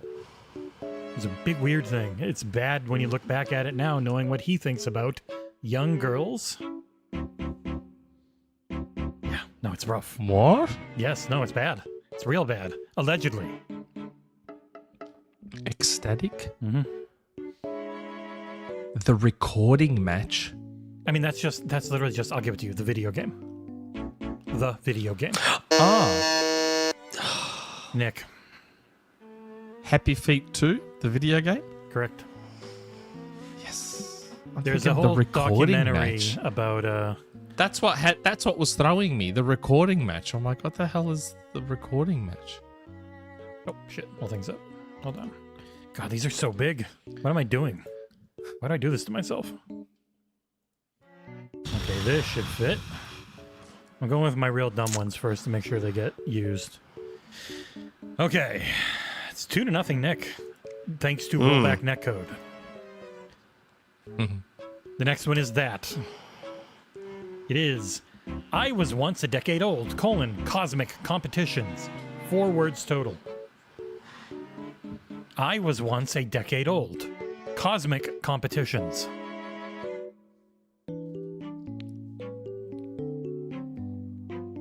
Bam, bam, bam. I feel like I should know this. Man. I have no idea. This is not...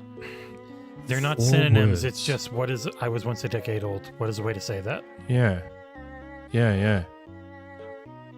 I've... Yeah, I know. No one in chat's got it either. No, I was once a decade old, but it's in 2 words, though. It has to be in 2 words, because Cosmic Competitions is 2 words. Mm-hmm. If you can even get the first, I might give it to you. No. I was once a decade old. Anyone in chat gonna get it? Cosmic Competitions. Oh, you're not doing that thing where the first word almost sounds like it, are you? Is this a children's IP? No hints.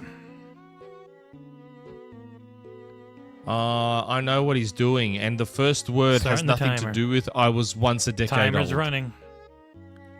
I don't know. Will you give me the second part if I get the 5, first part? 4, 3, Tell maybe, me. we'll see. 2, 1. Go for it. Ben 10? What do you think cosmic competitions would be?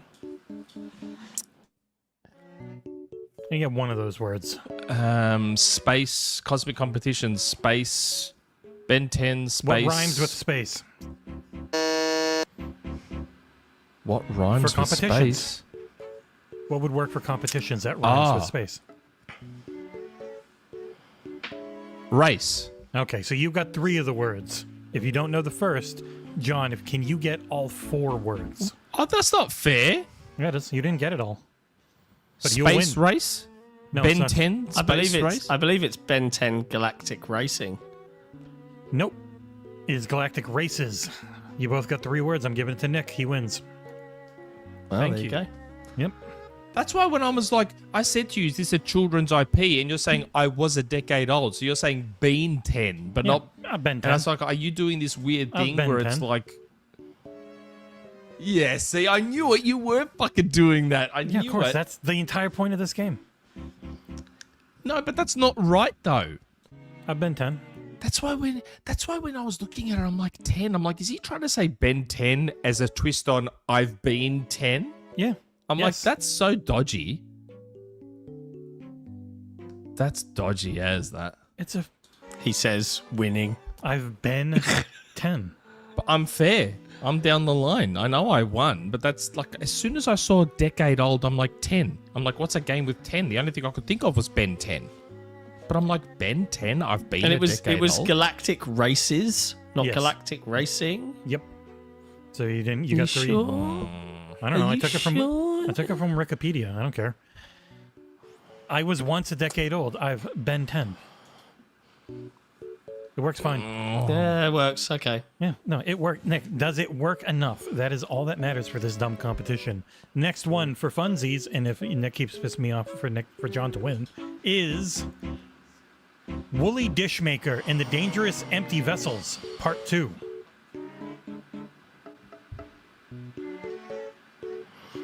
Woolly Dishmaker and the Dangerous Empty Vessels, Part 2. Woolly Dishmaker. You want to say the last one doesn't work? Have this one. Woolly Dishmaker. Someone in chat got the beginning of it, so now John will. Woolly.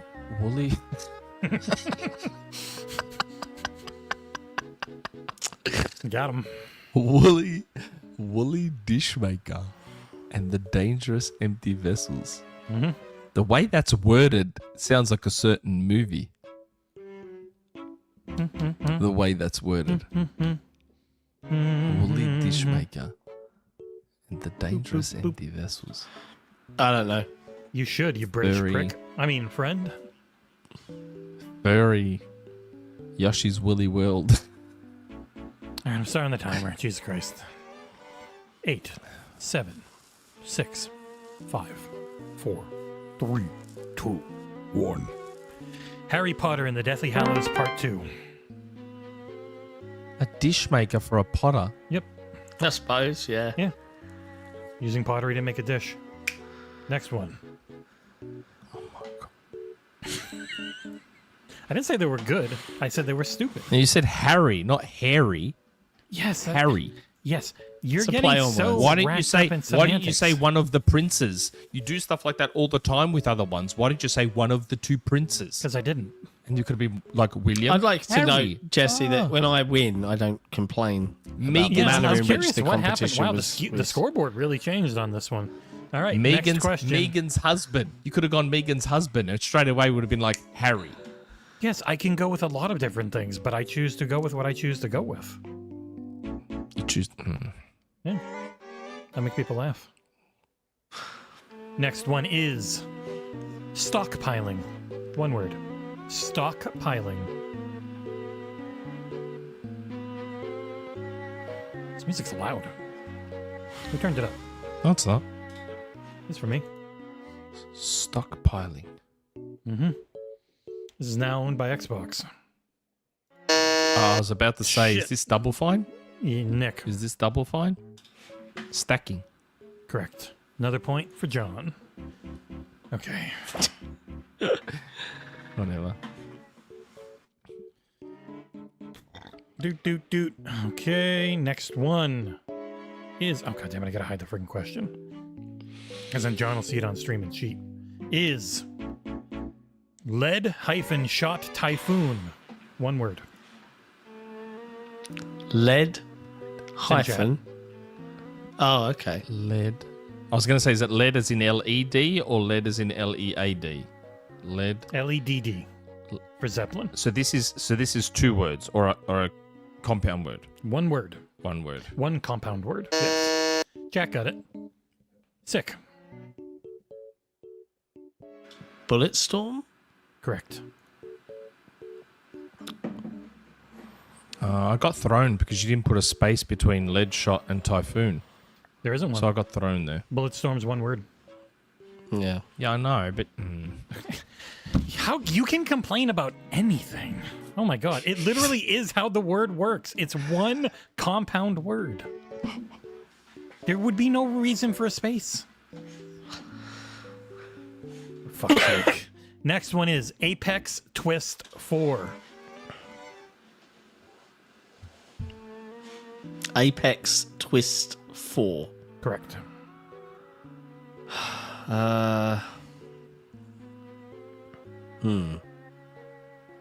Oh, no.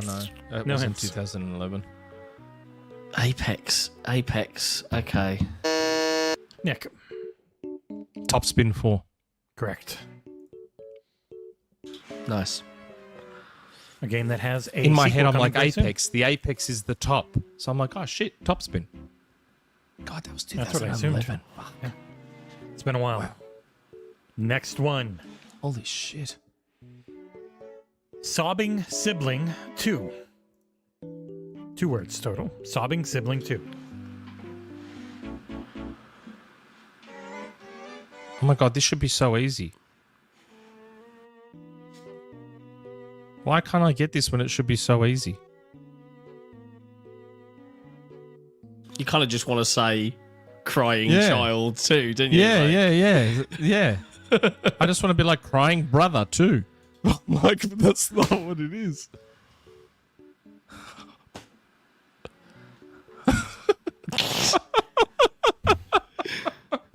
Is that the game? What are Because the I've two- never heard of crying What are the brother 2 things too. you call siblings? They can be one of 2 things in general. Crying sister? Crying sister too. For real?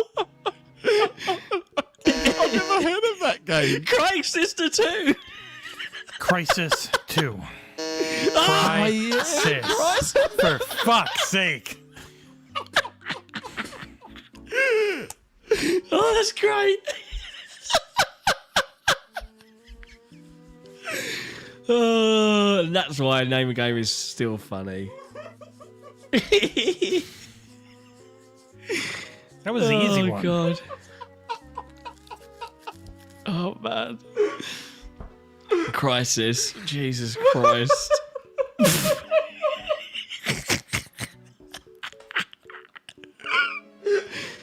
Oh, he's gone. He's lost it.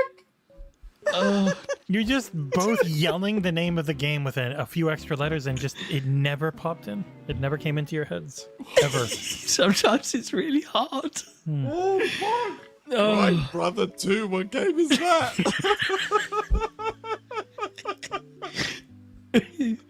Oh, Oh, shit. oh man. Oh, my God. Japes. Man. All right. Couple more. Dr. Halsey's first name. Can't buzz in, Catherine. Oh, yeah. He got it. He wins. 2 more points for John. Wow. I'm killing you. Whatever. A very Oh dear. final one, now that I've remembered to click clear buzzers, because I'm not so mad, is going to be... Crying brother. Oh, shit, I didn't copy it. Oh, guys, it's crying brothers. sister too.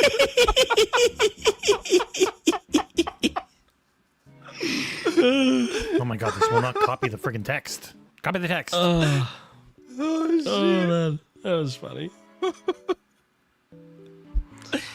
This is a pain in the ass to get the copy. Why? There we go, finally. Holy Oh, shit. my God. 12 times the We're charm. equally as puzzled over crying sister. Final one is Dwayne-Johnson of Lifetimes. I forgot the E in Lifetimes. Lifetimes. Someone buzzed, I don't know who. It is I did. Nick. Rock of Ages. Correct. Yeah. And Sicka Mechanico wins 8-2. Yeah. Okay. Whatever. Oh man, I dominated, and I didn't even know any games from 2011. Well, did. you clearly didn't remember the classic Crying Sister 2. Oh my god! We've all the played fact that that we were bad boy. equally as puzzled over Crying Sister 2 and Crying Sister. Mate.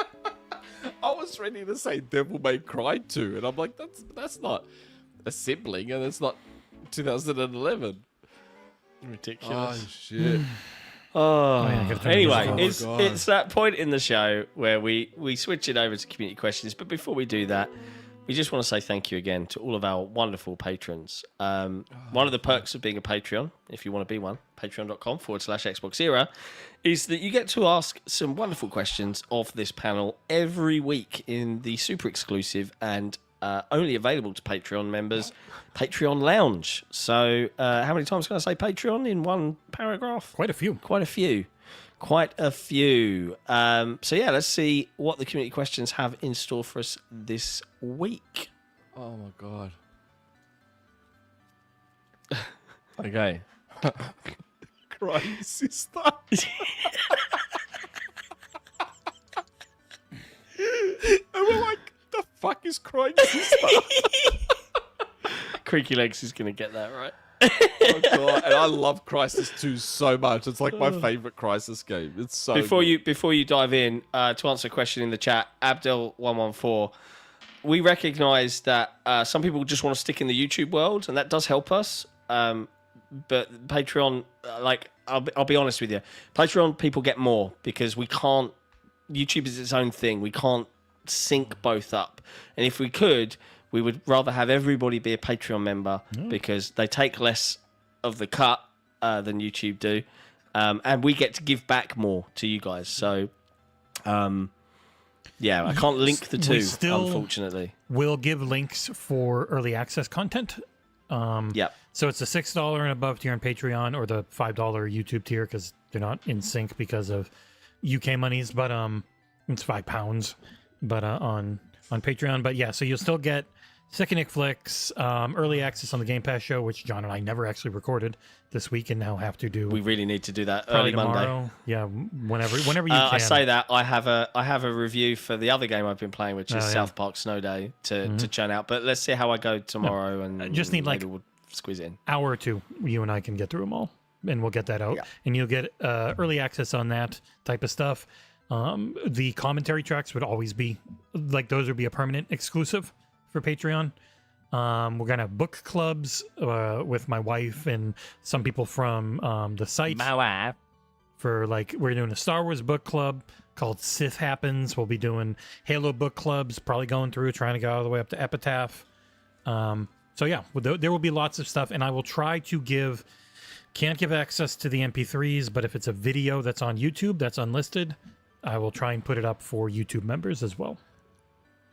To show, just to show how much commitment I have to this cause, despite having a full-time day job, and how much extra work I'm willing to do, I just approved someone on the forum. Wow. Did you actually know how to look them up that. and make sure they're not a bot? No, I did. I did an IP check and everything. Thank you. Wow, What a legend. king among men. Make my brother cry. Columns music playing behind that. Columns music I playing thought behind that's us. what I could hear. I'm like, why is there... I thought I could hear that. Okay. Actually, really good music. I think I actually like it more than Tetris's music. I know it's not as iconic as Tetris's music, but It's I think I actually weird. like it more than Tetris's It's like music. it's so unique. It's creepy. Yeah. In a cool way. It's like creepy. Okay. Community questions. Hytham G.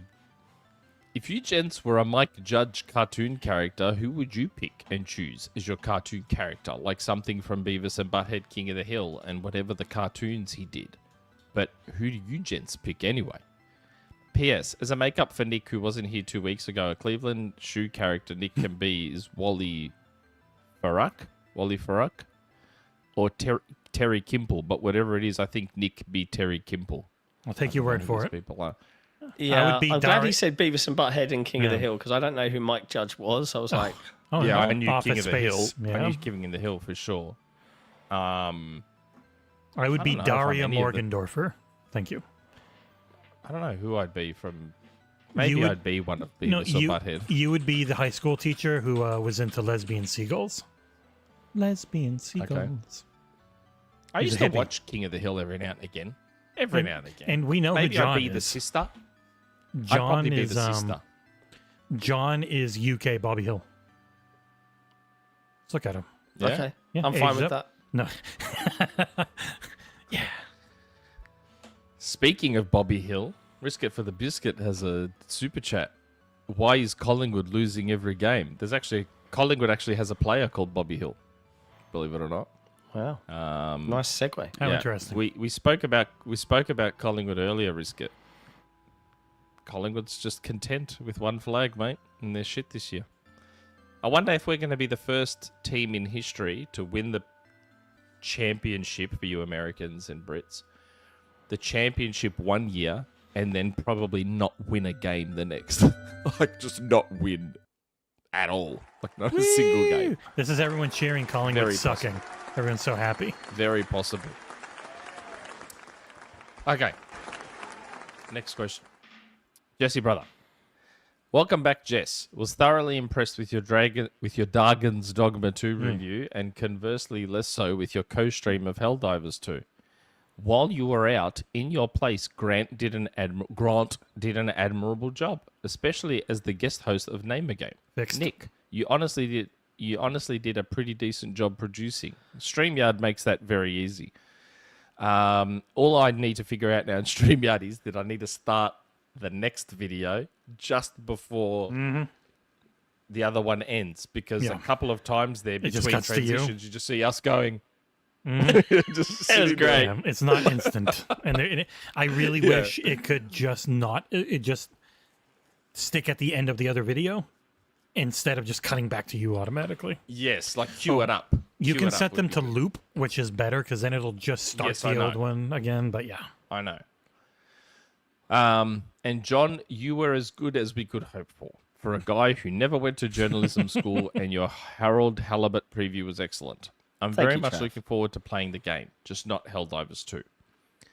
Speaking of people who probably didn't go to journalism school, but clearly went to exploitative clickbait school, what are some of you dudes' least favorite clickbait tactics other YouTubers exploit? Mine has to be why they title their vids with a bad thing, then follow with a question mark or an ellipsis. I never click on those, whether it's someone I already don't like, i.e. Dreamcast guy, Alana Pierce, or Yongye, or even guys I normally do like, such as Boomer, WebDave, or Colt Eastwood. They've all done it, and I wish they could be better. Yeah, I find that a lot too. where asking the- questions is how SEO works Brutally best. Honest. So Yes. you want to title your thing the question somebody is disaster? actually asking. Yeah. That sucks. Totally broken. But it's Just- what we're it's running painful. into. We're running into it when as we learn SEO. You have to title it the question people are going to put into a search engine. So it's like you're just asking the question because that is what people are asking. That's what they're typing. It sucks. I got to give this one out in the chat. We need to talk. Bungie, we need to talk. We like need that to one talk. from Magnum. Yeah, good And shout. the picture's like, Oh, you. That's so cringe. disaster, and the face is like, I think we hate it so much, which is why we've gone the Patreon route for everything, because it is the only way to grow on YouTube. Like Google has destroyed the internet essentially. they do this, right? They put the game case there, and they're looking at it like this, and they do it in a way where they can just Photoshop out the game, depending on the game they want to shit on for that week. So they're like, You fill the case up with just a sheet of green, so you can key it out and just plop something in behind it. and just replace the game. Yeah, It's funny. There are whole businesses dedicated to working the algorithm or working even just the thumbnail to entice you to click. Like, we resent typically putting our faces in any kind of expression. Jesse has fun with them with Coffee with Cabeza, and we put our faces on like things like Xbox Era Reacts, or we do it on the new Hangouts thumbnails. Grubsmas. Yeah, but we try not to do the, like the expression, because it's just so... The way you get hits on YouTube is you have a very big person on the right side of the thumbnail looking at text on the left or something like that. Is, I know. It just works. That is the way There's everyone a system does to it. it. I know. Even Digital Foundry has started putting their faces in the thumbnails. Oh, God. Really? Even Digital Foundry has started to do Richard it. had a post about it. He was like, yeah, I know this isn't what our general fan base wants, but for our Digital Foundry Clips channel, for it to grow, it is the only way it works. It has to be these little clips where it's our face looking at text. And he's like, I know it's not the norm. That won't be the Digital Foundry channel, but Digital Foundry Clips, that's the only way it grows. Wow, I've got to check this out. I saw a couple of Gaz's thumbnails on his new channel and a couple of his videos, and he's got the whole thing with the white outline, and he's looking at something all disgusted, and that's what you got to do now. Maybe we should do it. What do you think? No. What do you think, Patreon chat? Should we start putting because man, just getting over the 25k bump was hard work. Hard work. Imagine if we just put our faces on thumbnails. Boom, 100k subs. Nailed it. Well, next Content's phase. the same, and I think. Hear me out, right? If we assured the people watching our community that we're going to work the system, but you can be assured the content remains the same, non-clickbait, non-bullshit. What's the harm? They'd be mad. I mean, it's the same people who get furious at Dragon's Dogma and single-player games for other microtransactions. I would like to think that Our the majority of this hardcore, community would get it, and be like, go for it. Like we want to see you grow. Like I think that would be true. I think but the it would core- require a complete. The core would, challenge. but you'd still have the people that yelled at you for destroying Xbox, for killing them with Starfield. Like, That's all right. I don't. where's mind. Gary They can- Barwick at? I loved you, Gary. Yeah, he really, really does not like us anymore. Yep. Because you Sorry. destroyed Xbox by lying about Starfield, John. Just admit it. Take the L. Didn't take There's the a L, mate. weird, there is a weird connection there, isn't it? Like, there's been members of the community that we've singled out and highlighted on this podcast regularly, and they are people who now don't like us and don't watch us anymore. Like, remember Keris? We used to have a corner. Yeah. I used to make a fool of myself and put the robe on and the pipe and the whole lot, and really, I do believe that they were Keris told hates our that guts. we were terrible to someone, and they believed it, even though it was not true. But they believed it. Keris So, hates our guts. yeah, makes me sad. Isn't that funny? Xbox Era's next clickbait headline. Why did we kill Xbox? Well, it was like the thing that happened when I went to block a porn bot and blocked Fawn's Gaming and apologized for it, but it led to a lot of people very angry at me and Nick for a very long time until it finally calmed down. It was like, it really was just a mistake. I apologize immediately, but we there used to be a real bad porn bot issue in chat. And so occasionally Maybe YouTuber high school drama. I don't subscribe to it. yeah. Maybe I should just start doing reaction videos then and put my face on those thumbnails. Or making fun of fanboy videos. They're big business. Mm-hmm. Yeah. I think in general, do everyone that. just needs to stop going to extremes. Not everything is the worst. That'd Not be nice. everything is the best. Things can just be okay. Yeah. You can just like or dislike something, but it doesn't mean you hate it and it's the worst. But that is, comparatives are easy. It's why people like scores, because they can very quickly just compare a bunch of scores. And 2 8s can be wildly different in their text, but that doesn't matter. They're both an 8. So it's just easier. I get it. But there's good 8s and bad 8s. Well, it has been very funny with the 7s can be good. And then they just spent the next 4 months trying to convince everyone this game have to sucks. understand, 7s and 8s on Platform X are really good games. Yeah. But You 7s can get and a Game 8s of the Year on nomination. Platform at 81. Xbox are shit games. Yeah. The platform makes all the difference to that number. Yeah. The perception, the perspective is totally different. Halo depending on the couldn't get platform. nominated for anything at 87, but Death Stranding could be Game of the Year at 81. Oh, Forza Horizon 5. Yeah, it's man, just that's a the car game. worst. That's That's just the car game. That doesn't count. That's not a real video game. It's nothing. Anyway. CJAD93. Brand new community question. I forgot we were even doing community Ask-a-Run. questions. Freaking tangents. Tangents. We love them. A brand new community question asker person. Hey, gents. First time using the Patreon weekly question, and I'm not actually going to ask one. Just wanted to say that I loved last week's episode with Grant.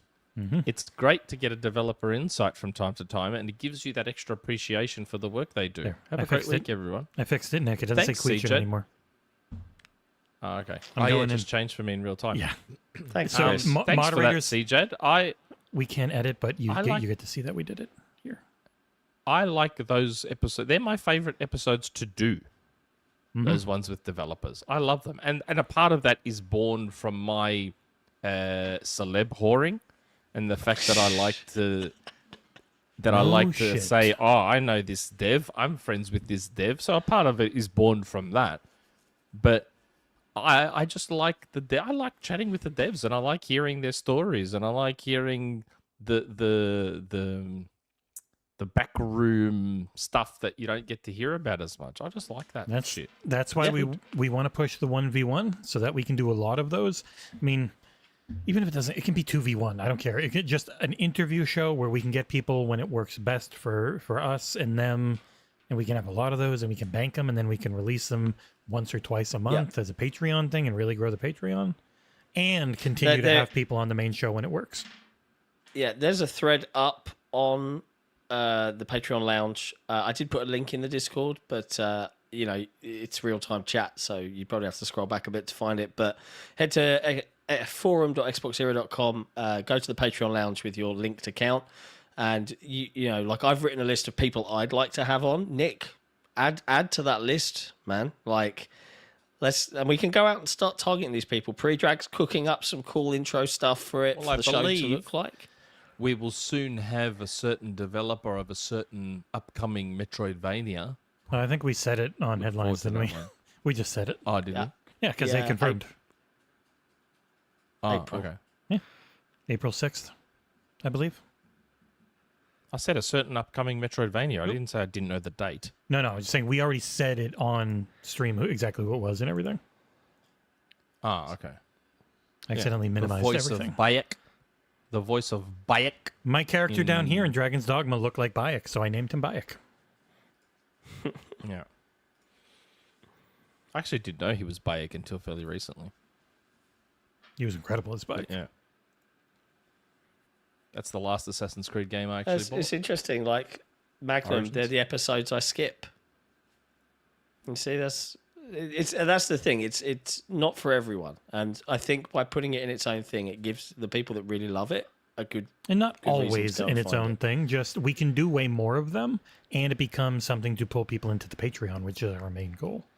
Patreon. Yeah, I know, but like, I understand that, but a lot of the reason we do this podcast, Magnum, is because we enjoy doing the podcast. True story. Like, again, they're my favorite episodes to do. They're my favorite episodes to take part in, those ones. To take over and Like, talk I like the most those. in. Having Ed Freeze on, having Seamus Blackley on, Yeah.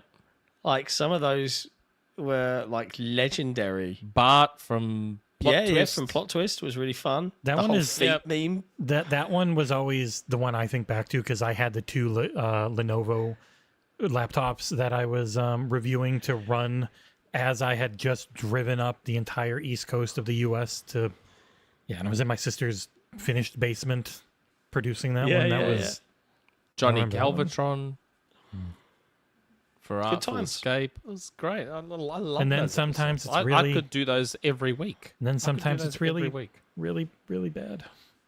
A few times it's been rough. Like pulling Sometimes blood it's from a difficult. stone to get someone to actually Yeah. talk. I like them. Did Okay. anyone notice? I changed the colors of the background this week. I like it. Oh yeah, you did. I hue shifted them to peach and You salmon. shifted. You should have waited to say that before Hugh's question, you dummy. No. Yeah, man. Lee Ruined. Layfield. Hail. Hope everyone's having a what? Hope everyone's great week. having A good week. He just means a week. good quick. I'll fix it right here. Okay. 1. Thank you for the Xbox book. It's fantastic and worth every penny.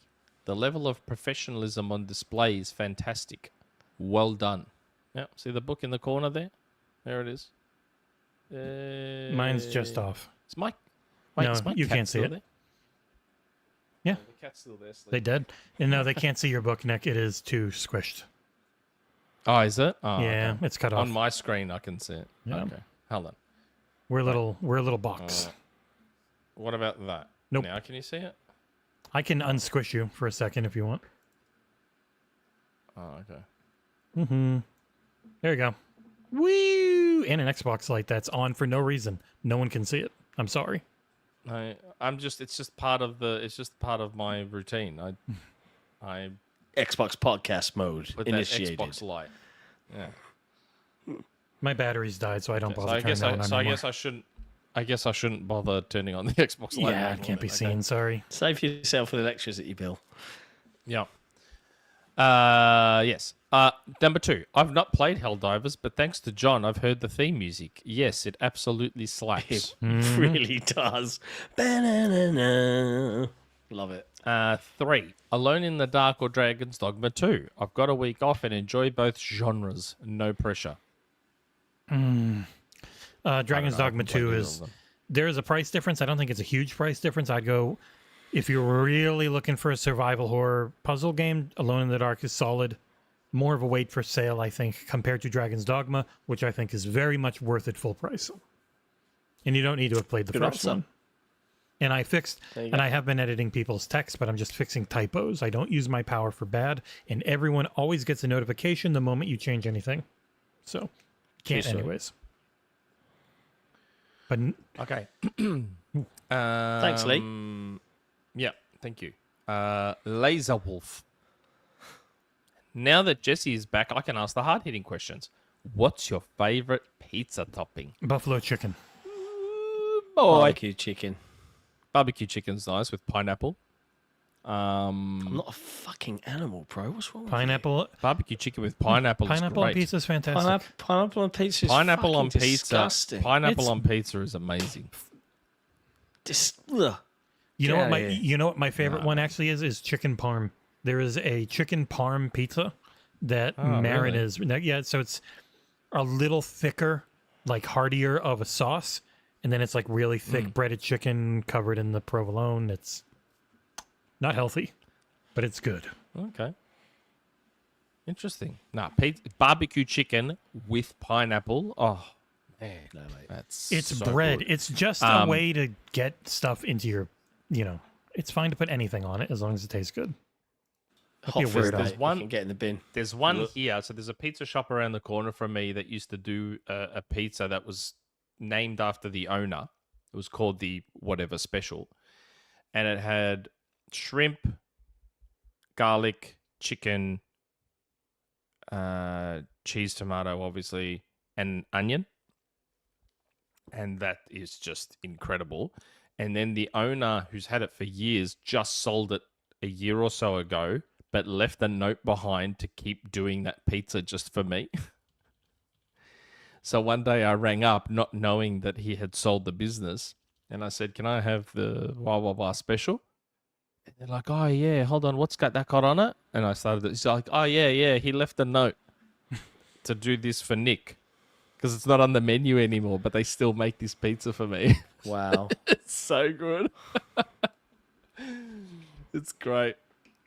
That or barbecue chicken with pineapple is nice. Habanero pineapple is a very good mix if you're looking for something spicy. Pineapple is just one of the best toppings on a pizza. We always run into the issue where he's British and they've got the worst food, so of course he doesn't like good stuff. Food. You don't go to You want England beans for on food. pizza. Ooh, a bean pizza. You Yeah, talked you about that don't before. go I'd to rather eat England. dog shit. I would Yeah, walk you outside don't. and get week old dog shit before I eat a bean pizza. Okay. Yeah. That's what I'm serving you when you're staying for dinner. Oh, you're gonna have some don't blood go to pudding. England for food. We gouged some I guys' don't eyes like out blood, and- mate. Yeah. I feel like this is you're going to experience. Let's a have different- some haggis. Let's have some haggis. We'll have some. which is We'll have just some fucking good grub when you guys are down. guts. You're gonna, Fucking you're guts gonna gut inside Jeff Grubb something. and make blood pudding from him. I know you. That'll be your good grub. Goddamn English. And it makes me laugh when you see articles saying, "Oh, London is the best place for all these things," and then you read the article, and it's like an Australian went over and set up this thing, and it's like, okay, so it's not London; it's still Aussies doing it. Yeah, that's chicken tikka masala, where it was somebody who came in and came up with something delicious that people now associate there. Yeah, and the only nice thing that came from the UK, but like no one outside of Australia has it, is meat pies. Like they came from the UK and they're amazing, but no one outside of Australia has those. So Aussies just took it. I have to point out the clip that just played there, where Cengiz was being carried by a griffin that he jumped on, and it just then took off, as they are wont to do in the middle of their fights, and he's just on it climbing around, and then at the end he falls off. But he doesn't die, despite falling 200 feet. He falls directly into one of his pawn's arms, who saves him. And that's the type of crazy random shit that can happen in this game. That you can fly across the entire map on one of these things. And also, they never disappear. You can see them the entire way they fly, even if it's like 100 miles away. Yeah, that is the type of crazy simulated shit that they do in this that I adore. In case you're wondering why I like that game. And the Hawaiian pizza was invented by a Greek Canadian. It's a good pizza. I figure. We do a There you go. one of the local places still here better. does Canadian bacon, like the thick cut slices of ham, like grilled chicken and pineapple. It's very good. Yep. And you know what else pineapple's good for? Do your missus a favour and have some pineapple, mate. Get some pineapple into ya. And cucumber, yeah. Do your missus a favour. You know another secret? Just get some diabetes, and then there's there's sugar in everything. If you're truly committed. If you can read out this question in the appropriate way, please, Nick. Hugh. Hey, you guys. No, that wasn't the appropriate way. Come on. What? He's even put a picture there for you to do it the proper way. I haven't seen Toxic Crusader. What? Wow. You've never seen the What? Goonies? You've never seen the Goonies? I can't. It was too long ago. It was too long ago that I saw the Goonies. I saw it when I was little. Okay. It was like I was little when I saw the Goonies. Yeah. I can't remember it. Toxic Crusader. That oh looks my like the goodness. toxic. That looks like the That's Toxic Chunk. Crusader to me. Fuck. Don't you remember Toxic Crusader? Yeah, he didn't look like Or the that. Toxic Avenger, whatever his name is. The Toxic Avenger. He didn't look like that. Nicholas. He's more green and cheap. I honestly don't. I've seen the Goonies. I just don't remember a single thing from it. Yet strangely, I Whoa. remember Stand By Me. Lotus is trying the Patreon thing for the first time. You Oh could have my had like lord. 2 years worth of Patreon all this time instead of those super chats. You could have had like 2 years of Patreon or 4 months of exec producer. Yeah, that's got the really good merch with the hoodie and Yeah, everything. you get some good shit. We need to, John. I don't care. You need to figure out. Please ask Cognito. How do they have like 3 or 4 different shirts for 10 people that all went to PAX East? They all have their own shirts with their own names on the back and everything. Like They've need. got a sponsorship deal with we gotta do that. NZXT. and- We need to start pimping our own merch and having stuff like that on the stream. I don't have any money to buy it. Anyway, back to Hugh's question. Hey, you guys. I don't know how you do that. Hey, you guys! Brilliant. 10 out of 10. Oscar-winning performance. don't I loved remember. it. Why is it those silly Americans and Australians mispronounce chips as fries and crisps as chips? Well, we say chips for all of it down here. I'm sorry, we don't say fries unless the shop labels them fries. The chips you get at fish and chip shops, we just call them chips. Even Yep. Macca's, I just call them chips. The Macca's I also chips, call the them Macca's chips. fries, I just call them chips. KFC's chips, Red Rooster's chips, I call them chips. Aussies call them chips. crisps, we don't use that word. We call those chips as well. We just call them all chips. I can explain why Americans use the term French fries, and it actually has nothing to do with France. It is so there was a lot of Irish immigrants, and it is very close to like the Gaelic word for chopped, and that just became and it sounded like French. And not Irish people were like, oh, they're saying these are French fries. They're frying up chopped potatoes, and it sounded like French to the non-Gaelic speakers, and that is where it started, if you are curious. I looked it up a long time ago, because I was curious why they call them French fries. They call cookies biscuits. Well, we call biscuits biscuits, but there is Yeah. cookies, but they are a specific type of biscuit. No, but the thing that I never understood with fucking Americans is when the way they call scones biscuits. Yeah. I don't think we really have Oh scones. my god, it's the weird. I'm like, it's the weirdest thing. Why are you calling scones biscuits? I don't understand it. Because Anyway, you're not American. I think we should start a petition for them to use proper English. Now we call it all chips, all of it. We don't use I English, also we use find it American. frustrating. I also You find it use frustrating English. that they need literal instructions. For example, walking on the side of the road is a sidewalk rather than a pavement. That is all. We call it a footpath. Oh, fucking hell. We say footpath.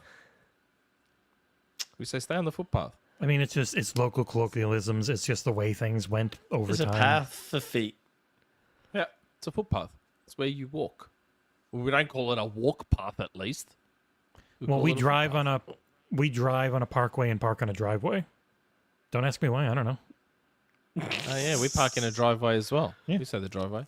It's bringing me back the Michael McIntyre sketch. You know, Americans have to have it described this way because otherwise they'd make some terrible mistakes. You know, they call it a sidewalk, walk on the side. Otherwise, but car smush, horseback riding. Not horse riding because you know that's something very different in America. If you're riding, riding. you've got to get on the back of the horse. You're Hold not on underneath riding the horse. You know, Are you going to hold on underneath the horse? Like I don't know. glasses, eyeglasses. Because where else would you put those? You know, like it's Well, because calls it glasses are what we drink water out of. that But could- you'll still yeah. say your glasses for when you're just talking about your reading glasses. But you, at times, might say eyeglasses if you're trying to make it very clear. But no, in normal parlance, it's just But in what context would you be mixing up the glasses? If I say I need to wear you my almost- glasses, I'm not talking about something no I one drink does. out of. No one says eyeglasses, so that one doesn't work. It's literally if you're okay. if you're trying to make it clear that you're talking about eyewear. Otherwise, people just say glasses. So, but also there's America's huge. And it's a bunch of little countries with a bunch of little different ways, well, we just call them states, that say things differently and have very different accents. But then people take those 350 million people and try and make it one monolithic thing to talk about, and it doesn't work. But they do it anyways because they're lazy. I was going to make that joke too, Magnum. I call it a car hold instead of a garage. A car hold, you know, from The Simpsons. Yeah, like there's What 5 do you different call ways it? of A car talking hold. about soda. I've called it soda my entire life, but if you're in Minnesota, you call it pop. There's just, it's in an enormous country. We call it lots of people. We call it soft drink. We call it soft drink. Yeah. I think it's grouped to be honest, together I as don't know soft why. drink here. Like if you were saying Yeah, soft it's on the drinks, bottle. you would have normally, everything. Yeah. But You know why I it's think cordial or squash. You know or why I fizz. think we call it cordial, but you know why we call it soft drink, like Coke, Pepsi, Fanta, all those things, Sprite. We call them soft drink because a hard drink is alcoholic. Mm-hmm. So non-alcoholic makes it a soft drink, I guess. I always found it weird. To me, something like fizzy drink makes sense because it's fizzy, it's carbonated. But yeah, I don't know. By the way, something I saw earlier, Magnum goes, did you ever watch From Dreaming? It was an awesome Australian movie from the 80s. I didn't, but it reminded me of something. When I was in primary school, I don't know if I've told this story. When I was in grade 3 or 4, grade 2, I can't remember. So in that range, they were casting for a movie. An Australian movie, and I'm trying to remember this bloody movie. The boy, what the hell is it? The boy something. Let me. Oh, come on. what's the name of that old movie? They've done it like 2-3 times, and it's based on a book. I need to find this now. It's going to kill me. The pace of the show is just Yeah, this is riveting. discussion right now. I can't remember. Jeff Keighley's Storm gonna come Boy. visit us. I think it might have been Storm Boy. Well, we actually lost might have 40 been viewers, Storm and I'm not even joking. 170 to 138. Okay. Yeah, it might have been Storm Boy. Never heard of it. Or was it Came Back to Show You I Could Fly? Never heard of that either. I don't even know what we're talking about anymore. No, not that one. Not that one. Sorry, I got my movies mixed up. Storm Boy. I think it was Storm Boy. You're right, Magnum. And back in the 80s, they were casting for Storm Boy, and they came to our primary school. And I remember one day I was pulled out of class, and they said, "Can you please come to the library?" And I thought I was in trouble. So they pulled me into the library, and I noticed some other kids from our year were being pulled out, and we all looked kind of similar. We all had a similar look. And they pulled me into the library, and they started asking me questions, about movies and this, that, the other. And me being an idiot, because again, I was just a kid, I didn't realize. I know And an I'm idiot. brutally honest. Because, brutally honest. And they said to me, the last question, they were asking me all these questions, and I think I was doing quite well without realizing what was happening. And the last question they asked me was, do you think we could... And there's an irony to the answer I gave here. They asked me a question. They go, do you think you could remember lines if we gave you lines? What? We've gained another executive producer named Lotus Esprit.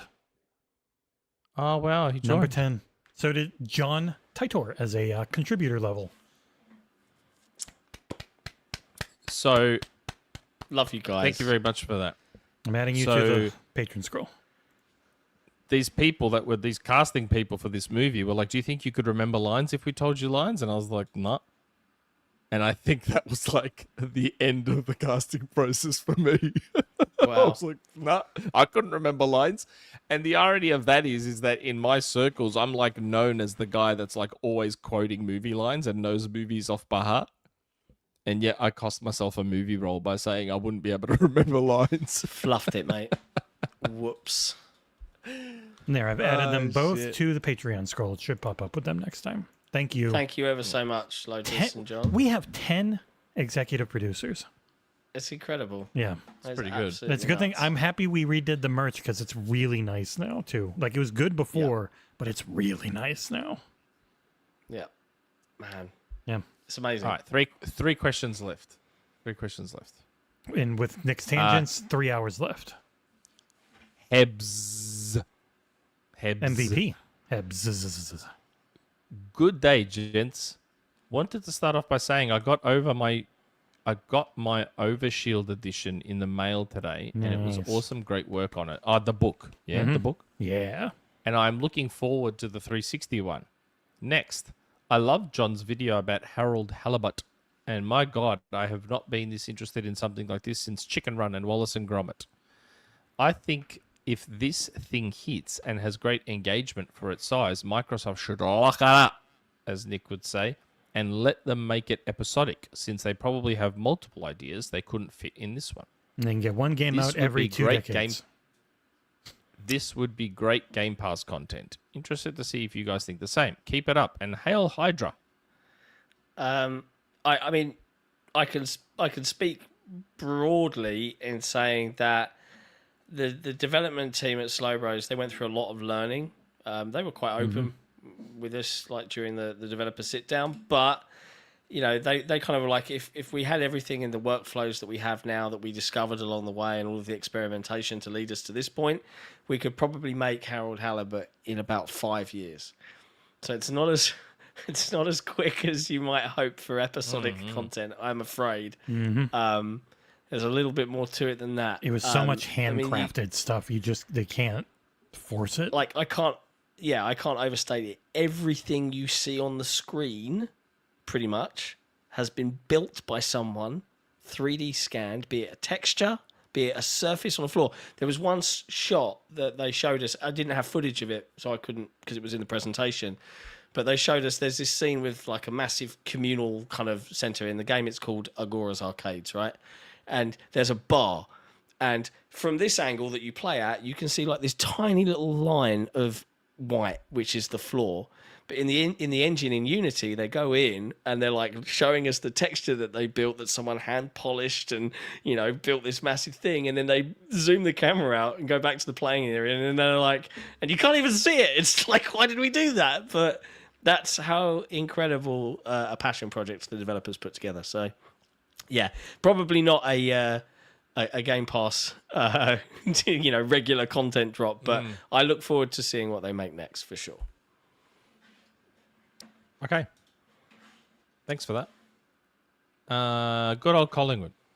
Happy Equinox, Jon, Nick, and Jesse. I'm in Japan at the moment. Nick, is acquisition season over? I don't know if it's over, but it's probably on. It's everything on hold. Investment seems on hold a bit around across the industry. Yeah, it's probably slightly on hold or subdued / winding down, maybe. Yeah. I wouldn't definitively say over yet. But yeah. Hopefully we'll end up with Sega one day. Okay. Omen. Happy Saturday. Last question. Happy Saturday. HiFi-Rush launched on PS5 this week. Boo! And in the US, it's sitting at number 48 in the top sellers list in the US, up from rank 80 on launch day. What thoughts do you think Microsoft might have about this launch? Perhaps Microsoft might withhold from releasing single-player games on PS5 in the future. I mean, I don't know. I just don't know what their expectations were. Really? Yeah, it's hard to gauge.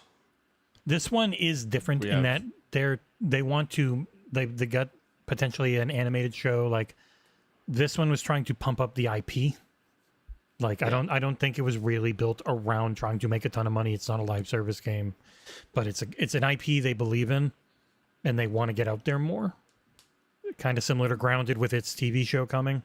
So yeah, it's tough to know exactly what they're hoping for in each situation. It's case by case.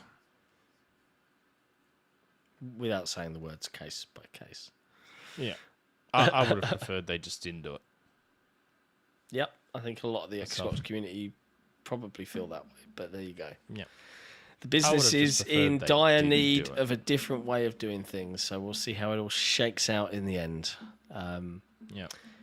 But that's it. That's the end of community questions. And thusly, it's the end of the episode.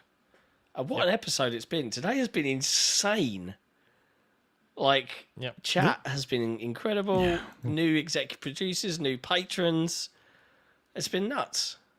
I've now got Alien Isolation to play on PC.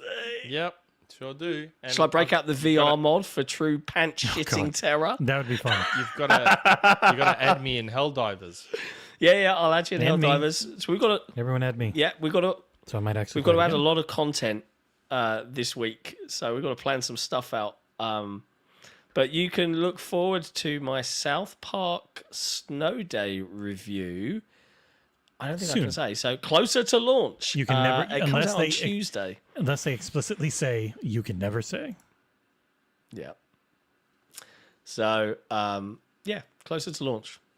Take that as you will. We'll have some coffee with Cabezas, maybe some hangouts. We'll have headlines Tuesday and Thursday.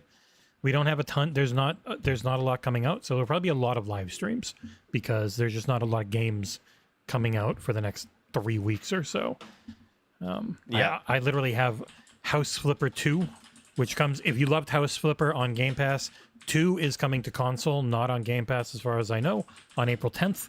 So I'll have a review for that one, mainly the PC version because I have it. It'll be fine on console, I'm sure. But yeah, we'll have content, but it'll mostly be playing games content. Yay! And I'm going to try and set up something. So bear in mind, next week's podcast, it is going to be daylight savings for us UK peeps, which means at some point when it hits 2 a.m., it'll be 3 a.m. and I'll be really sad. So let's aim for a shorter show And next week. for Nick, it'll be fall back. He'll be very happy. Yeah. But maybe we can do that one earlier, because we did today at 6 p.m. Eastern U.S. If we went back to 5 p.m. next week, then it's only 9 p.m. to start for you, John. So Yep. we'll see. Maybe that Daylight would work. savings doesn't end for me until the 7th of April. Oh, jeez. Oh, wow. Wow, you're really way off. I really was a crazy. full month after me. That is weird. It is. It's because the thing is real. I don't know. Like Australia's been weird with daylight savings. Like it's It been should just getting go dark away. at night. It's been getting dark at night for ages here, and yet they're waiting till the 7th of April. Same way it starts getting bright really early in like September, but they don't start daylight savings until October. It's like, what are you doing? Just move it all back a month, so it lines up properly. Isn't there something where someone said if we made that so that there were 13 months, every month would have exactly 28 days and everything would be perfectly in sync and the cycle would be great? Like the full moons would all It would sync. just Everything it would just- cost trillions for businesses to alter everything. It would be Yeah. great, but I imagine the cost on changing all that software, all those calendars, just everything, to figuring it out, getting every country on the planet to agree to it, impossible. Yeah. Never But gonna then happen. it's weird, like Picotrek just said, Queensland is the only state in Australia that just doesn't acknowledge daylight savings. Yeah, it's like They're Nevada just like, here. fuck it. It's just like, fuck it. hmm It's like, I don't understand We how that voted for works. that in Florida, but they said no, even though we voted for it. Go figure. Oh, I understand the concept of daylight savings because the days get significantly longer. Like, so I get the need to adjust the time. I do get that. The part I just find funny is the fact that we start it late and finish it late. We should be starting it earlier and finishing it earlier. It's What just do we weird. know? What do we know? And then I had this discussion last night about leap years. And I was just like, I was Googling, I never knew why leap years existed. So I Googled that last night to find out why leap years exist. We it were bad kinda at making a makes sense. calendar. It kind of makes sense in a way. And why you can't just ignore leap years. You kind of have to have them to reset everything. It's just, I don't know, it's just such weird stuff. Let's not go on that tangent.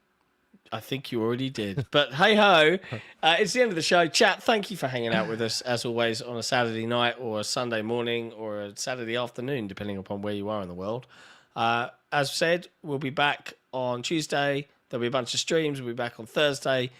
No more Halo Era live stream spoiler cast thingies for Yeah, a they'll while. just but be I'm sure doing- Halo Era podcast. Yeah, will they said return. they're going to try and get one to just talk about the new patch and the new network and all that stuff. So they'll do that soon. But I'm going to try and organise a community game nights on Halo this week. So probably Good Friday is a good target. 'cause And people community will be game night off for work. John is like mid-afternoon for the US.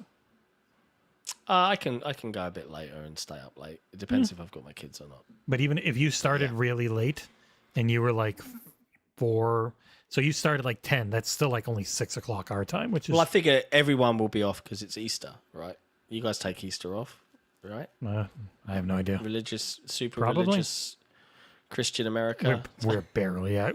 Yeah, it's religion fighting jest. capitalism where they want to Yeah. just have you work anyways. We want to make money. Go to work. Yeah. But yeah, we'll be back. Either way you cut it. Thank you for hanging out. Be good to each other. Play some video games. Have fun. Try not to be mean to people. That's about the advice. See you next time. Ciao for now.